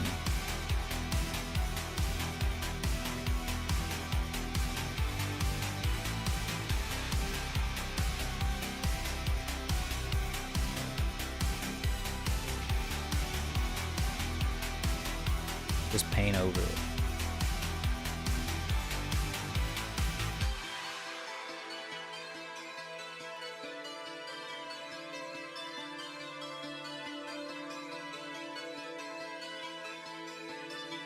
There, that'll do it.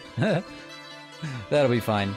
Like I said, the better your UVs, the better your texture paint's gonna come out. If your UVs are crap, your texture paint's gonna come out crap. So, you know, be better than me.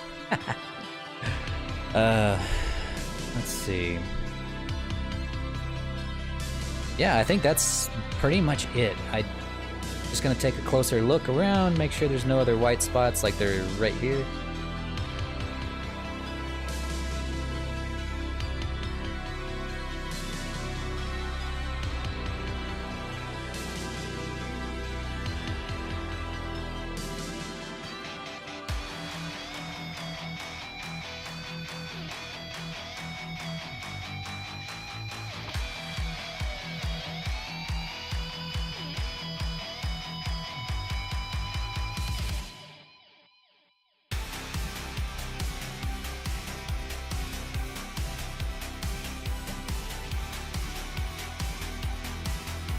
Okay. I think that should do it. Okay. So if you're watching this at home or following along, this would be pretty good for your first model when it comes to the texture paint. Because once we add this into Unity, we're gonna give it a toon shader, which I will show you guys later, and it's gonna look so much different. It's gonna look so much better than just this big clay creature with the just solid colors on it. Like let me show you guys an example model that has a very similar paint to it. Want to see a magic trick? Oh, I do love a magic trick, Mr. Hat. Let me show you guys a quick example. That has a toon that's basically looks just like that, but with a toon shader on it. Firecracker Blaze. This guy right here has a very basic. It looks exactly the same in Blender, but he has a toon shader on. Change the lighting on him, and as you can see, it adds layers of light and shadow to him, like that. Oh my goodness! Holy cow! Thank you, Mr. Hat. I really appreciate that. Hang on, I gotta switch back to my guy and give you a fire breath of celebration.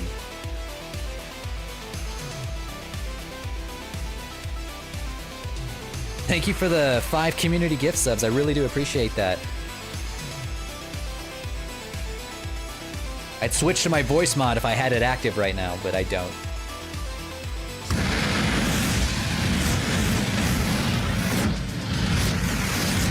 Huzzah! I appreciate that, man. I really do.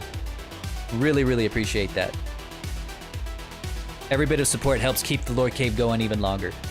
Keeps me streaming more. Ah, yes. Yeah. Thank you. Thank you, thank you, thank you. Thank you, thank you, thank you, thank you. Oh, wait, I gotta do the dragon salute. You get the dragon salute.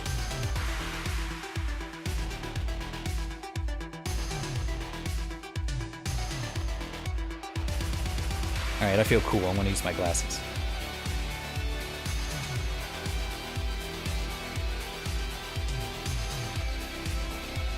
But yes, support like that is what keeps the Lord Cave going.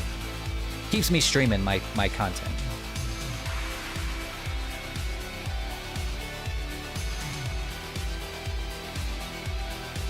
Get spooked by a video game? Hope you don't get too spooked. Or maybe you do, maybe you want to get super spooked. It is spooky season.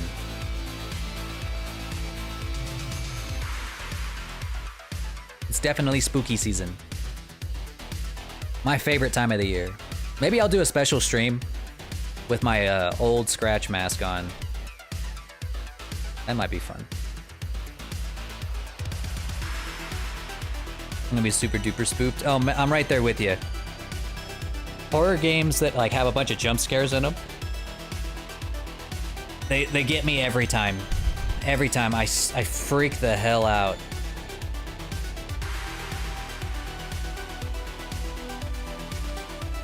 Every time.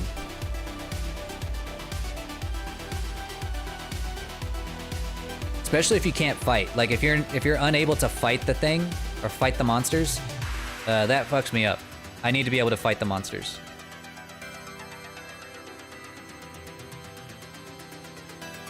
Here we go. Just cleaning up those white spots. Might as well just get the inside of that eye there too. Ooh, well, I appreciate it again, man. Hope Junior doesn't try anything bad. Oh yeah, that'd be just about right. I just finished the model and like Junior comes in and ruins it. Okay, but yes, that is basically it for UV unwrapping and texturing, at least on a beginner scale. There's really nothing else that you would need other than this. Well, I guess if you're wanting to take it a step further, you could send this into something like Substance Painter and add actual scales. There are lots of tutorials on how to do that in Blender if you want to do all of your texturing in Blender. But unfortunately, I don't have a lot of knowledge on how to do that. Once I went and started using Substance Painter, I never went back. I stuck with Substance Painter, and that's all that I use now. Because why wouldn't you? It's just it's just a much more efficient tool. So I think all we're gonna do really now, that's basically the end of the tutorial before texturing. So all we're really gonna do is just kind of touch it up, make sure now that we have color on it, we can, you know, get a closer look at it, see how it's going to look as a finished model, and fix anything that looks a little bit busted, like some of these spots that are clipping in the wrong areas.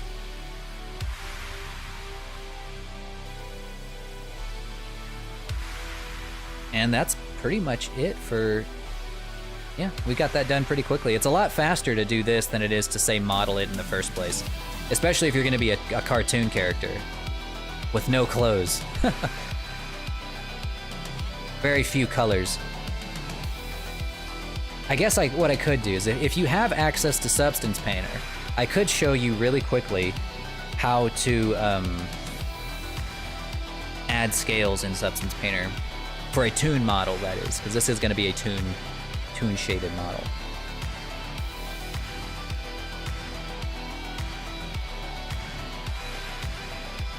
Let's see. Let's grab him, his eye, his claws.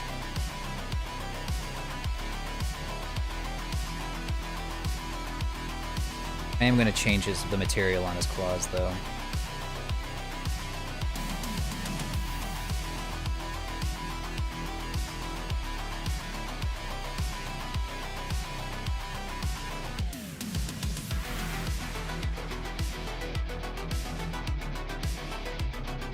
Him, select the claws, belly plating, head plating. All right, Pyro, we'll see you next time.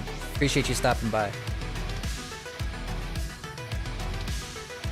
His teeth, and tongue, and his eyes. Okay, so we got everything selected.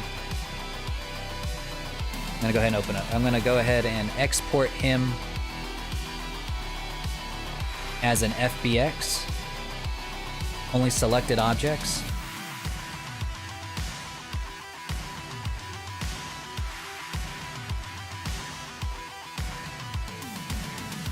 Oh, let me open up Substance Painter real quick.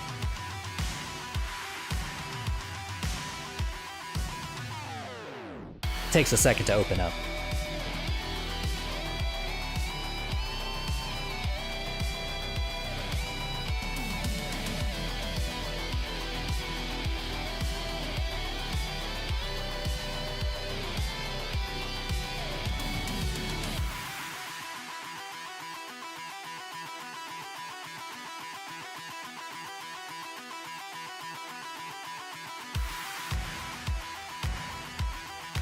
Well, maybe it'll open up in the near future.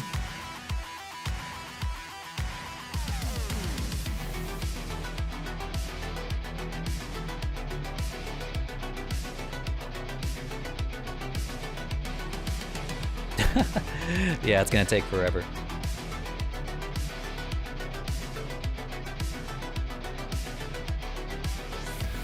Let's see.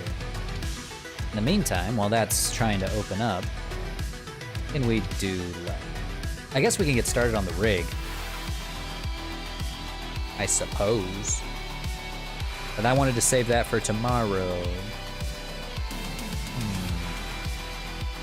Or not tomorrow, but on Thursday.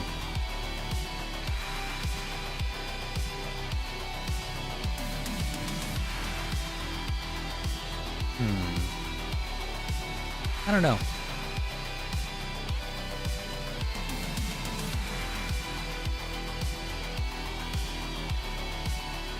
Hang on, I'm gonna take a screenshot of him. Send him over to Uldred.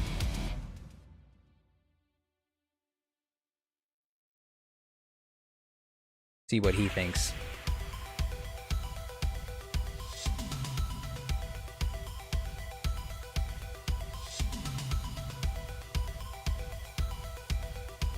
I know, seriously, 10 billion thousand years later.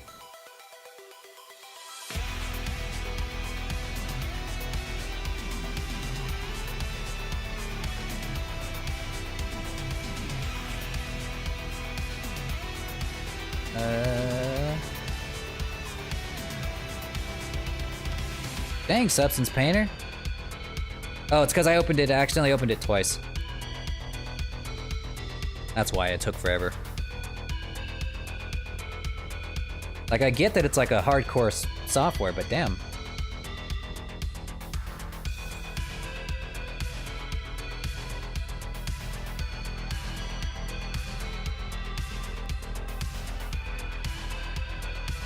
Here we go.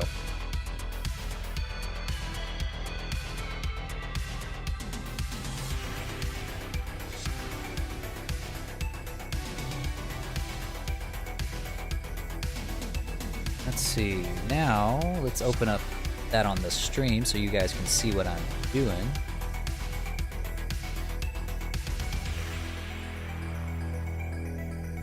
Alright, so here we are with Substance Painter.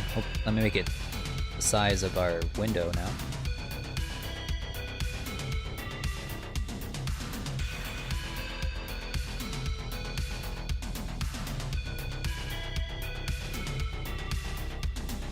This isn't exactly going to be a part of the tutorial. This is just going to be extra. We're going to go File, New. Select the FBX that we just exported.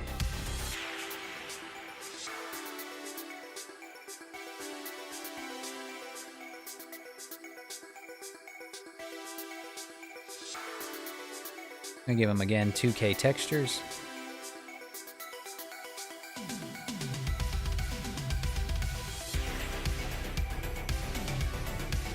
You got Cyberpunk? Yeah, you better go load that up. Get it.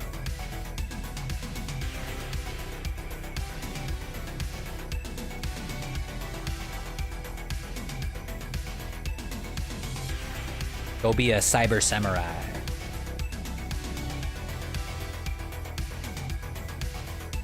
Cyber ninja.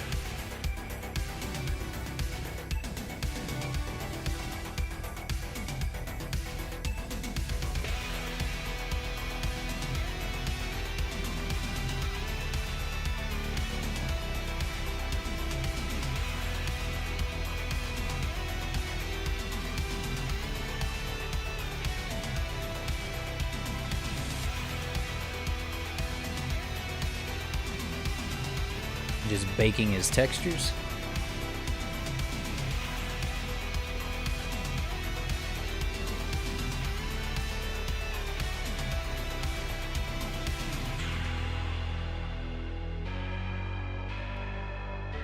That came out looking weird. That came out looking really weird. Never seen that before.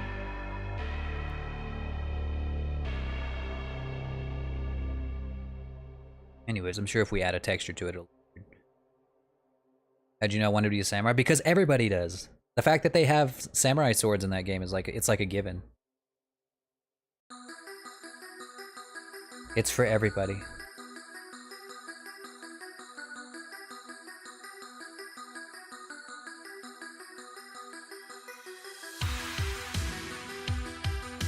Okay, so we're gonna add the scale texture to his body. Gonna add a quick black mask to it.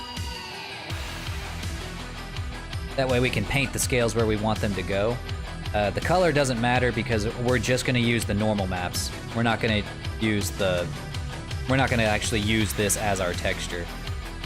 We could if I was trying to be like... if we were trying to be like super realistic, but we're not. Not really. I'm just gonna make this like a slight black here.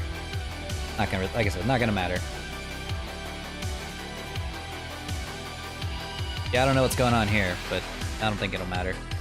All that really matters is the body right now, because that's where we're gonna put the scales. Let's put them where we want them. Oh yeah, we're gonna also want to change the tiling. Oh, I need to give the wings their own texture, because if I don't, then they can get painted on.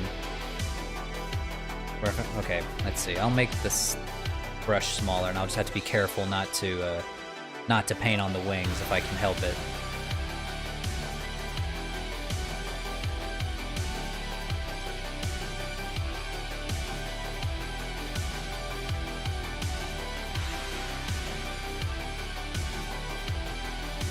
The scales are super huge right now, and I'm gonna have to change the tiling on them to make them not so massive.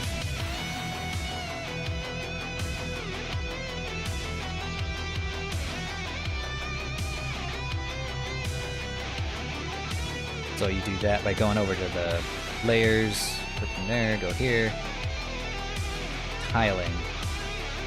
There we go. Now you can actually see the scales. Hope you had a good pizza.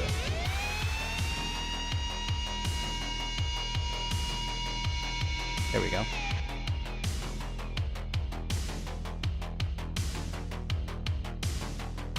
We won't even see these until we get to the phase where we're actually going to port this to Unity or to VC Face.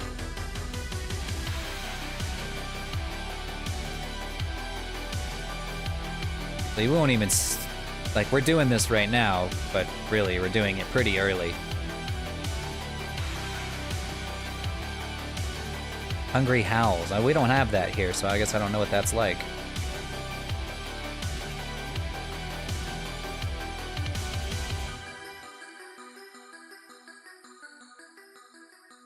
As you can see, that's where the seam was, where we were doing the U earlier. That's why you got to try to make it your best to make your seams as invisible as possible.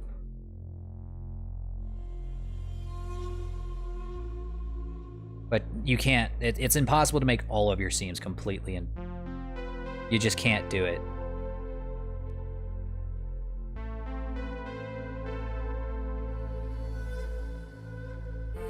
We don't want the scales to cover his entire body because we're just using them kind of as an additive for this style of model rather than the default, you know, rather than it being like just covering his entire body head to toe.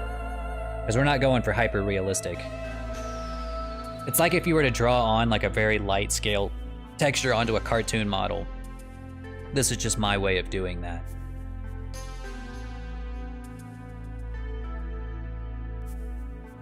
Yeah, get that grinding in. Hop on that grind. I will say it's harder to grind in Elden Ring. It just takes longer, you know, to level up in Elden Ring. That's what, at least that's what it felt like than in other Dark Souls games. Not a bad thing. I actually think that's a pretty good thing. Yeah, good game.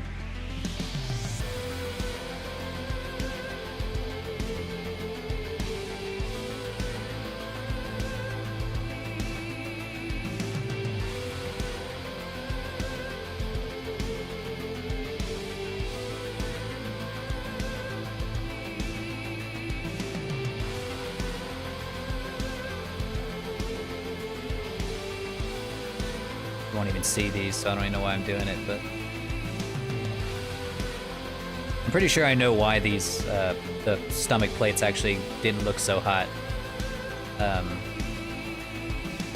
But it's okay. It won't matter at this very moment.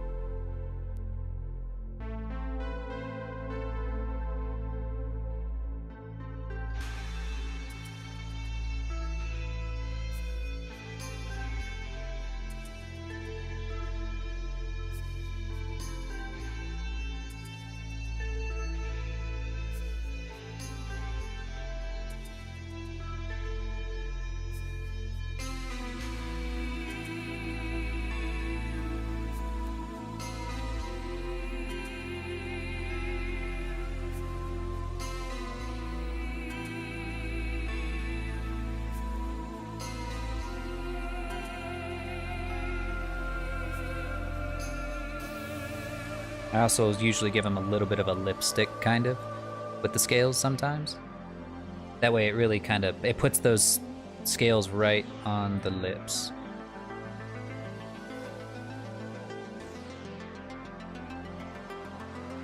Nah, not this time. Not this time. I think just the top is good.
There we are.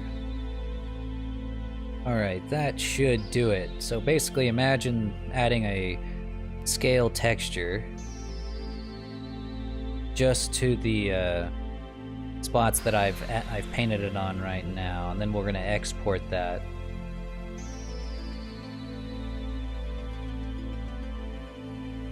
I don't like it. Yeah, true, they do charge you.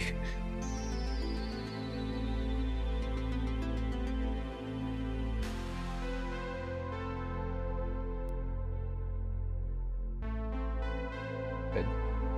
Okay, and then we will want to save that. We're going to use that later.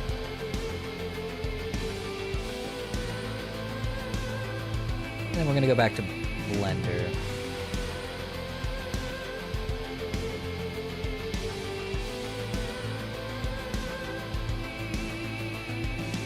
Like I said, I'm not going to use that. What can I do now?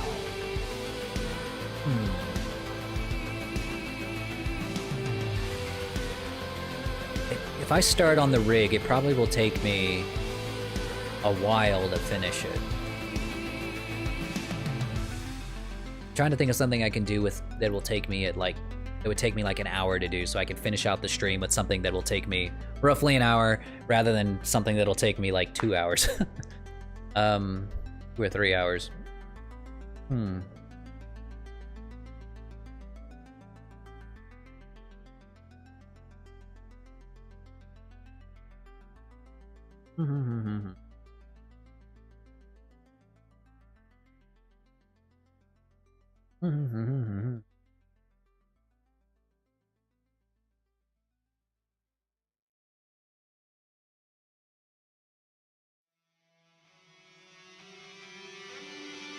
Okay. There was one thing that I really needed to do. That was, for my model, actually. I've been making some improvements on my guy.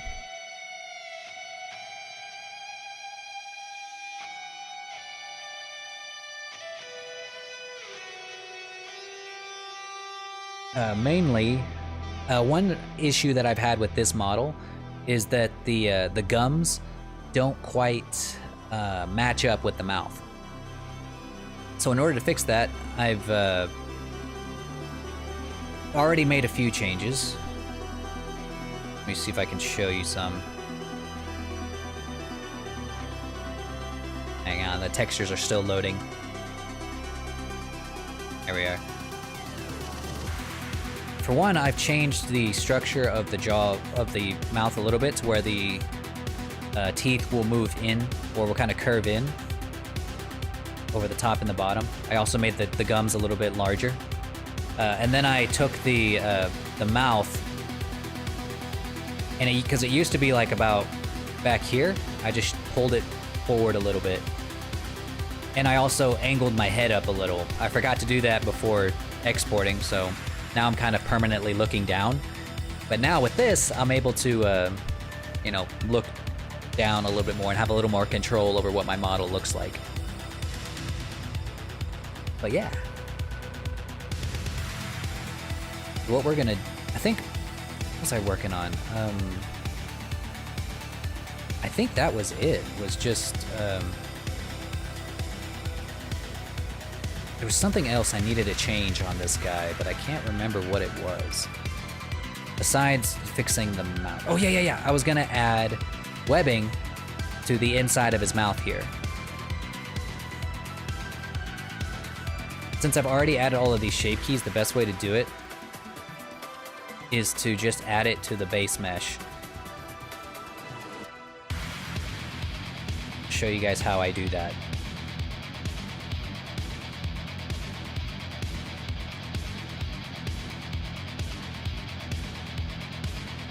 First off, I need to decide where the webbing is gonna go. Like which, the glasses! Yes, Red Mage. Yes, I need to fix the glasses. 100% gotta fix the glasses. Let's do that right now. Holy shit, you are absolutely right.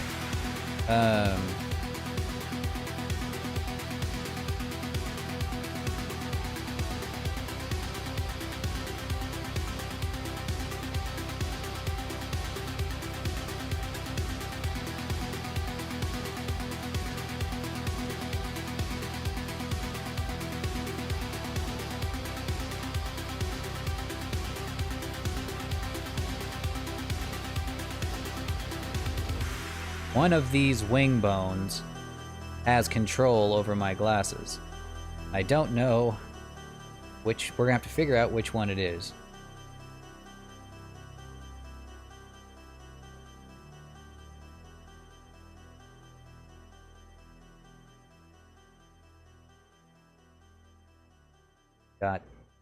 Wing dot F.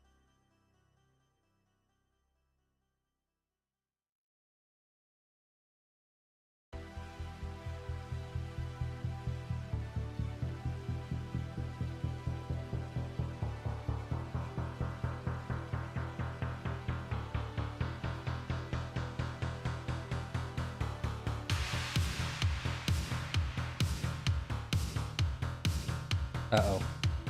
Blender froze. No. Okay, we're good. We're good. We're good.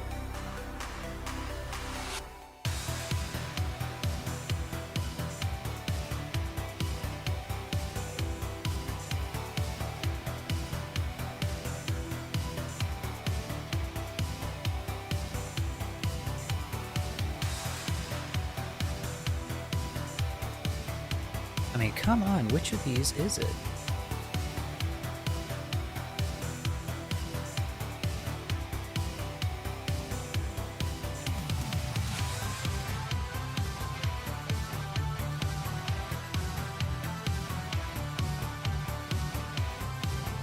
Wing.L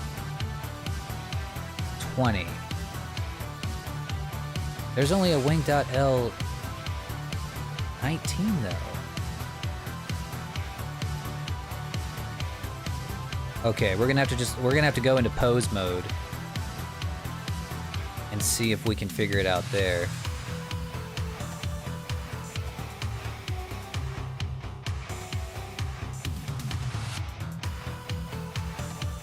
Oh? Oh, wait.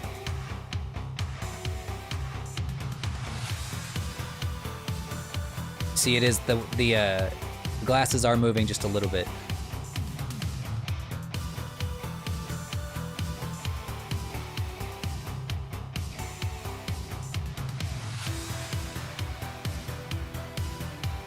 Okay, so it's definitely not the right wing. It is the left wing.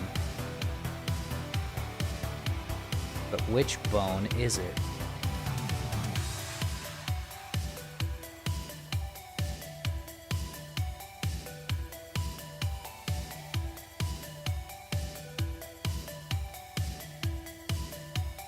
Which bone is it?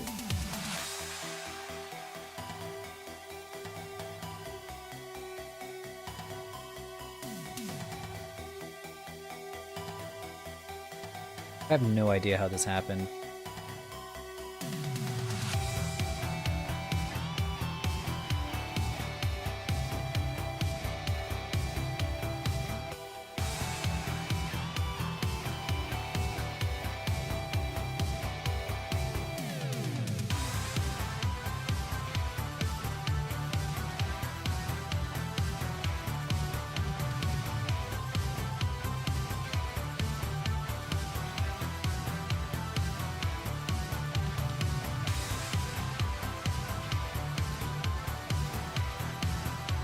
I'm trying to see right now.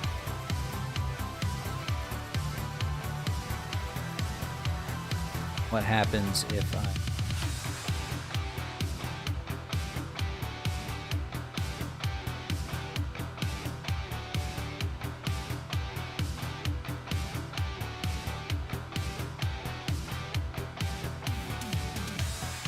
I think it's just pulling the bottom.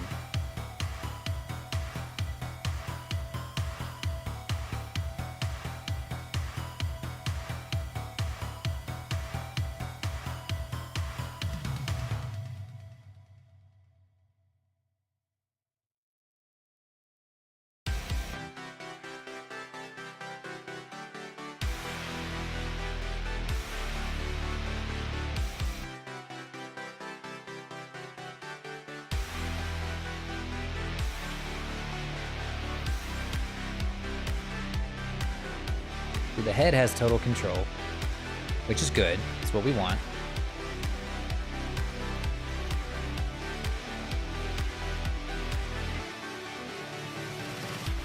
Where is wing dot?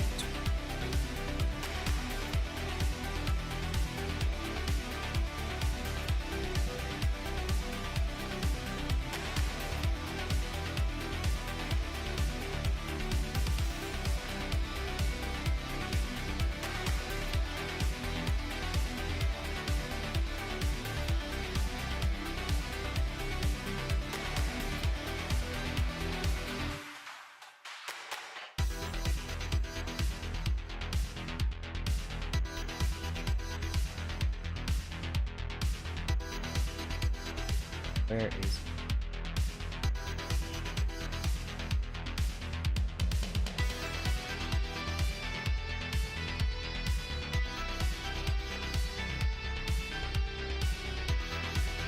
There. That's the one.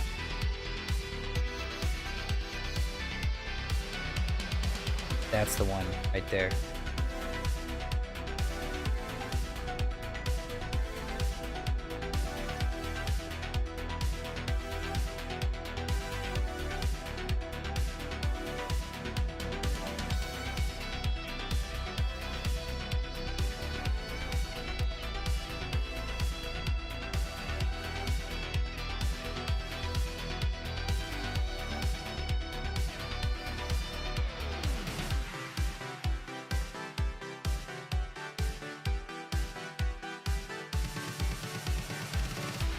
Oh, maybe it's not.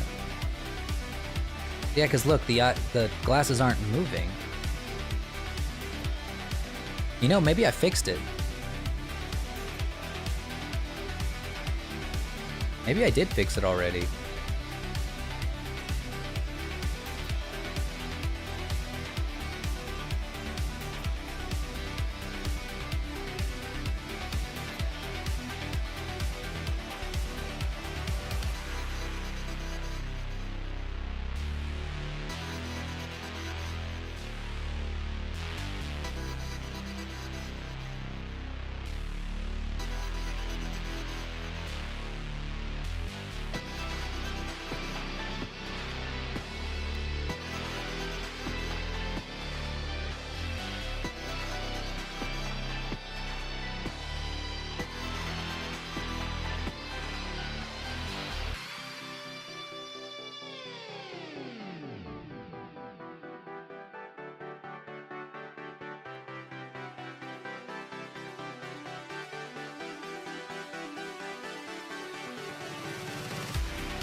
There it is.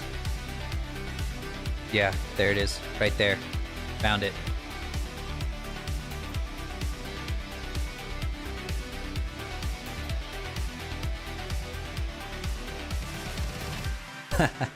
Yeah, that was the one. That was the one.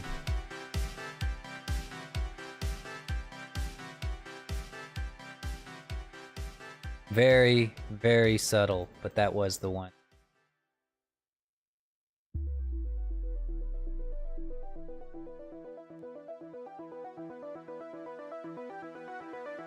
Okay, maybe now it shouldn't move whenever I move my wings.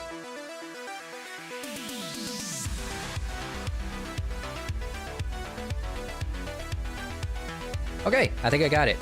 Holy shit, that was ridiculous. That was so much. Whew.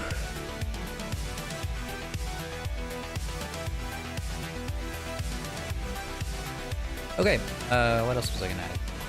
There was something else I needed to work on. I think I was gonna add new textures to the inside of the mouth. Because I don't want to redo his textures again, because I know I should. I really think I should. Because as good as they look, you can clearly see that seam right on his face there. And now that he's got all of his modifiers applied, I could send him over and do it again. But man, I really don't want to. Oh, I don't want to.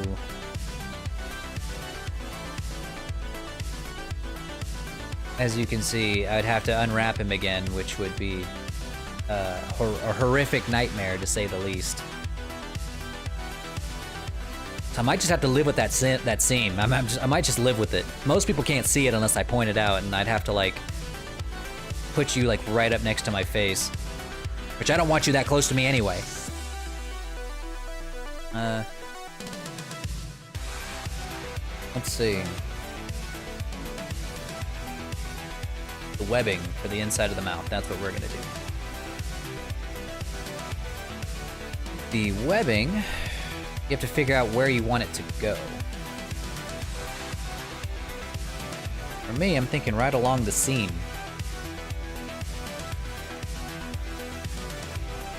That I already have drawn for the mouth. Thinking that should be a good spot for it.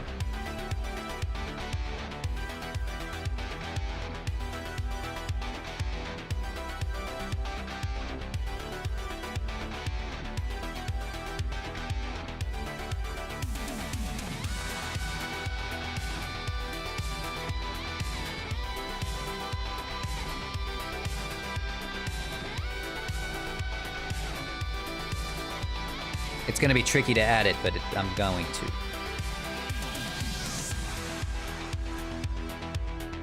Hey Fiona, how's it going?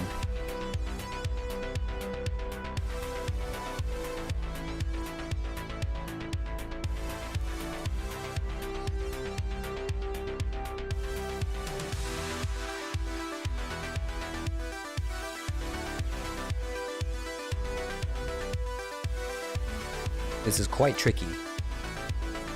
So, pretty good. We just finished the textures for Uldred, and now we're working on some corrections on my model that I've been meaning to make for a while now.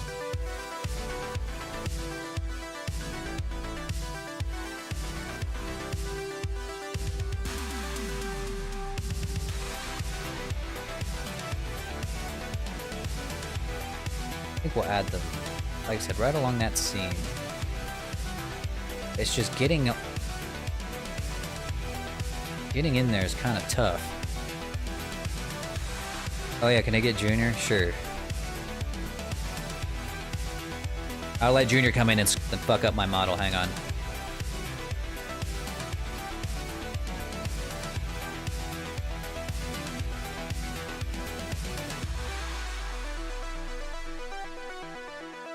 Oh shit. I don't know. Will this work? Yes. There we go. It is I, Junior, here to make this stream less fucking boring. Of course, my mouth barely moves. I think I have... Oh yeah, I gotta turn on lip sync. Hang on. I'm not using this right now.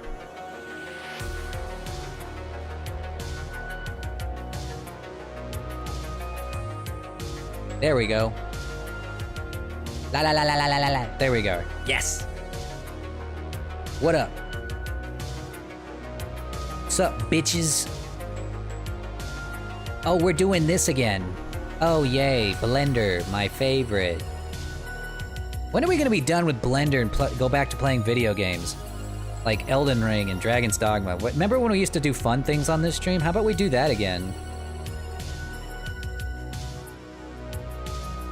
I think that's what we should do now. The Blender streams are stupid. But I'm so... Oh wait, this is... Ooh, this is Daddy's model. I can't... I gotta admit though. This model looks good. I don't know, this just looks good. Lore Dragons look great. They look so much better. I mean, I just don't know what to do. Like, I don't know. I feel bad. I feel bad messing this up. Because this is what I'm gonna look like when I grow up. I want to look like this. I want to look like Daddy. I don't think I could do it.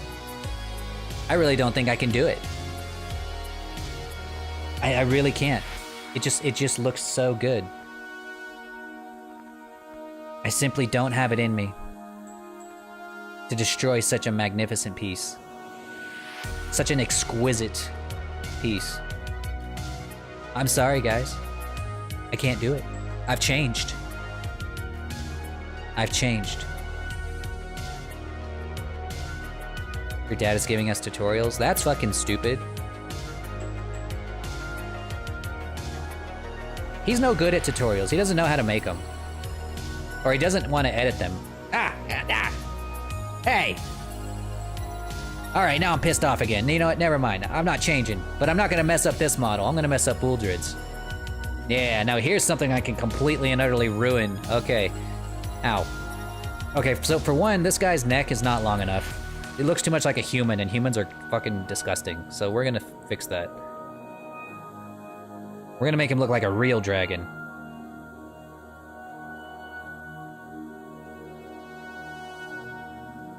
Yeah, I hope you're happy. Now I'm in a bad mood. I'm not hungry. I don't want to eat.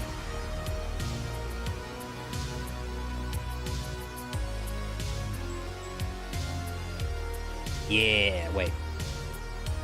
Oh, yeah, the eyes aren't joined together yet. No. It's fine.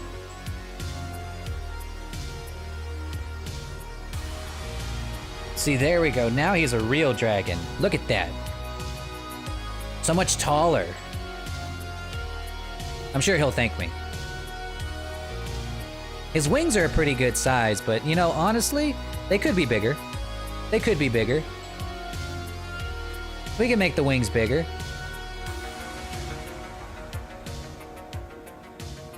Oh, I'm gonna pull him apart. He looks kind of like a frog now.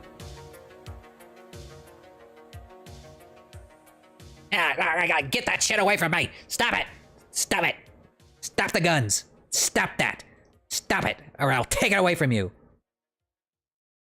Take those guns away from you! Ah.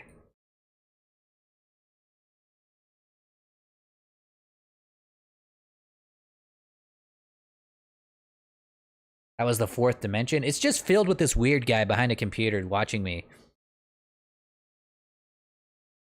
That's more like it. Praise me like the god that I am, the fourth dimensional god that I am.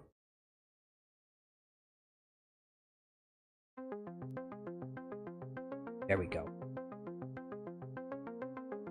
Ow. Let's see, his tail could be longer too. We're gonna make his tail longer. Get rid of these belly platings. We don't need any of that stuff. It's just gonna be itchy.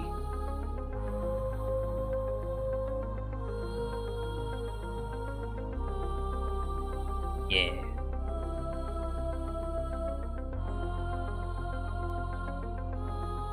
Now that is a dragon. I'll shrink your head. Don't you dare! I'm having fun.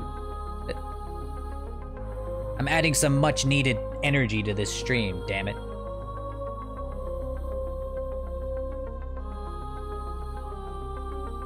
Yes. We're gonna give him an eating disorder. Excellent.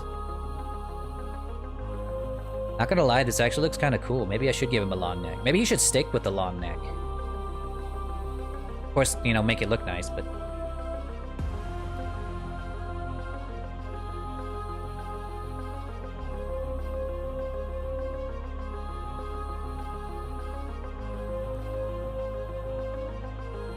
Looks like a snake.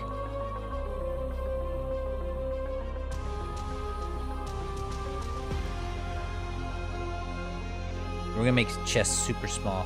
And then make his arms super big. Yeah, we want him to be buff. Strong. Like a man. Like a real man.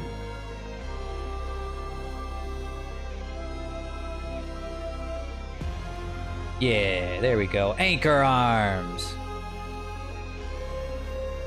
No, not even the Power Rangers can stop me. I'm a fourth dimensional being.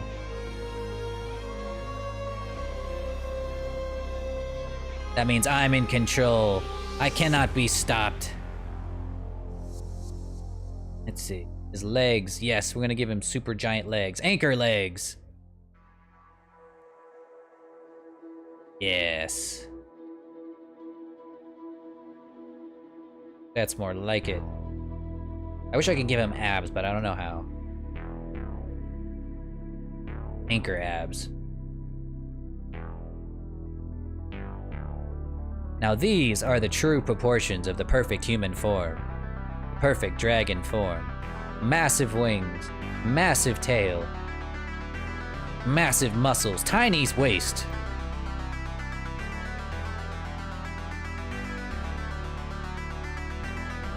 Yes. And the horns, too. The horns are too small.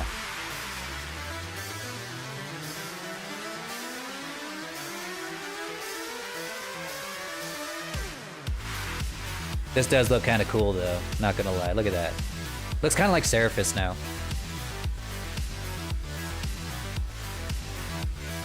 Yeah, he looks like Seraphis now.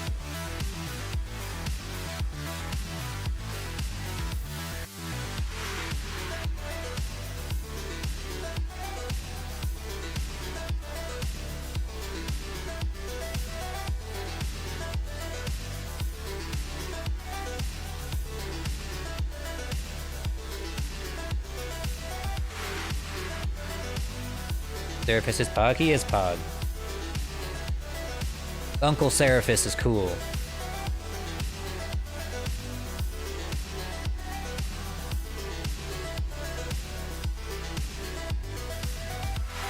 And there he is, our masterpiece.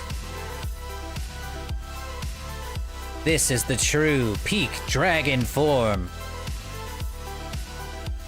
Make it twerk? I can't make it twerk, it just doesn't... I guess it kind of moves.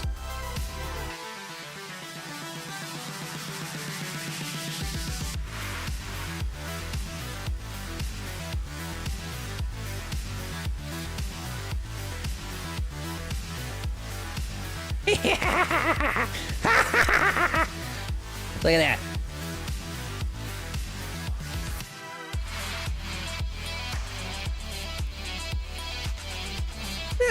I can't, no more. I can't do it. I can't do it. It's too much. It's too much, man. Ah, yes, I think I've had my fun. I've had my fill.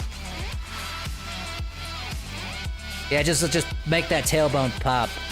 Break that tailbone. Ah.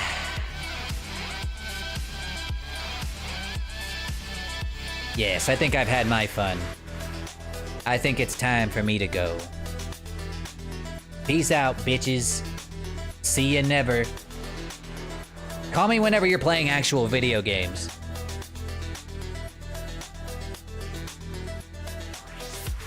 Ah, where's the door?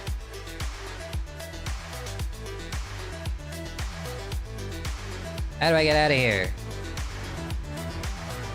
Ah, there we go.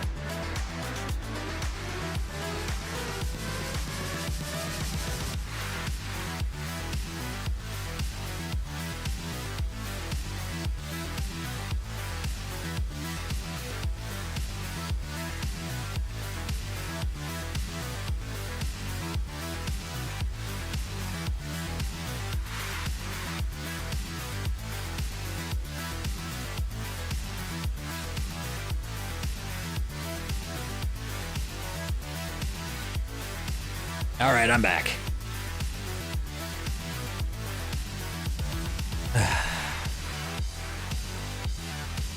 Should I have expected anything else? What did he do?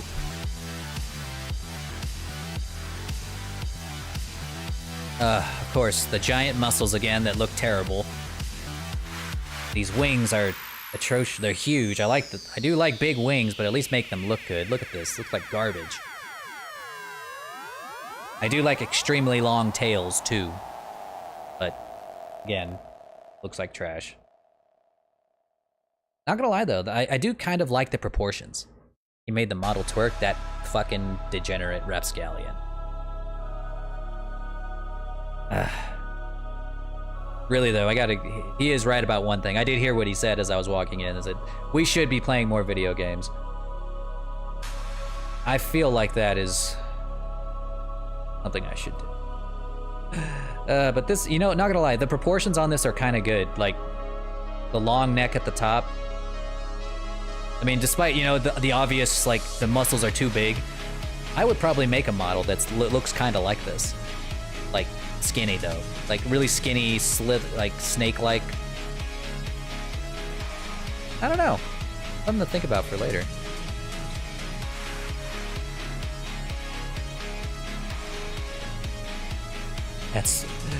But for now, I think this is good for Uldred. I think he would prefer this. I would assume. There we go. Let's see. What was I gonna do? Oh yeah, I was working on my guy.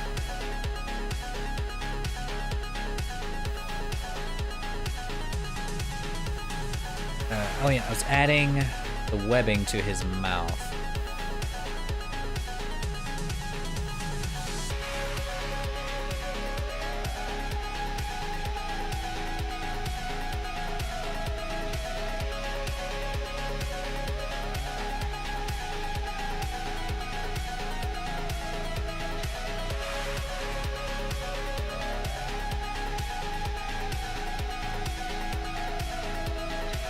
Trying to figure out the best way to do this, though. This could be difficult. The twerking got clipped, but of course it did. If there's anything that happens on this channel, Red Mage is the one who will clip it.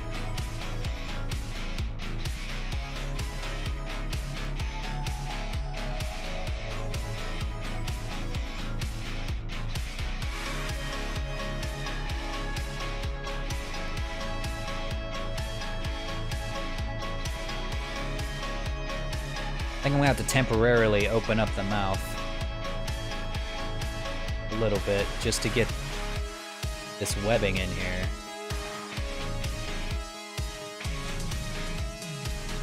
Shit, maybe I should have done this before. There we go, damn.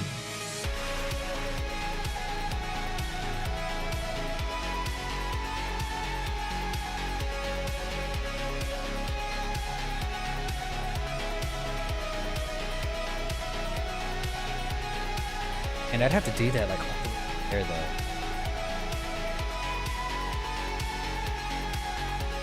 I can't edit it while if I'm gonna edit this, it needs to be in the basis because I'm adding new mesh to it.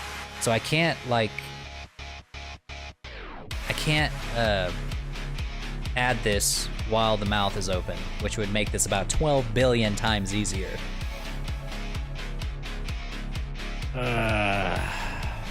Plus, there's no guarantee that it's even gonna look good.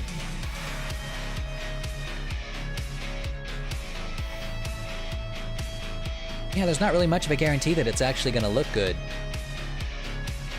because of all the weird shape keys that I have going on down here.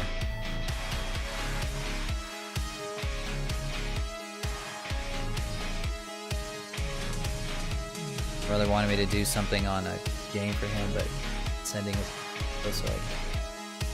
Heck if I know. What time is it?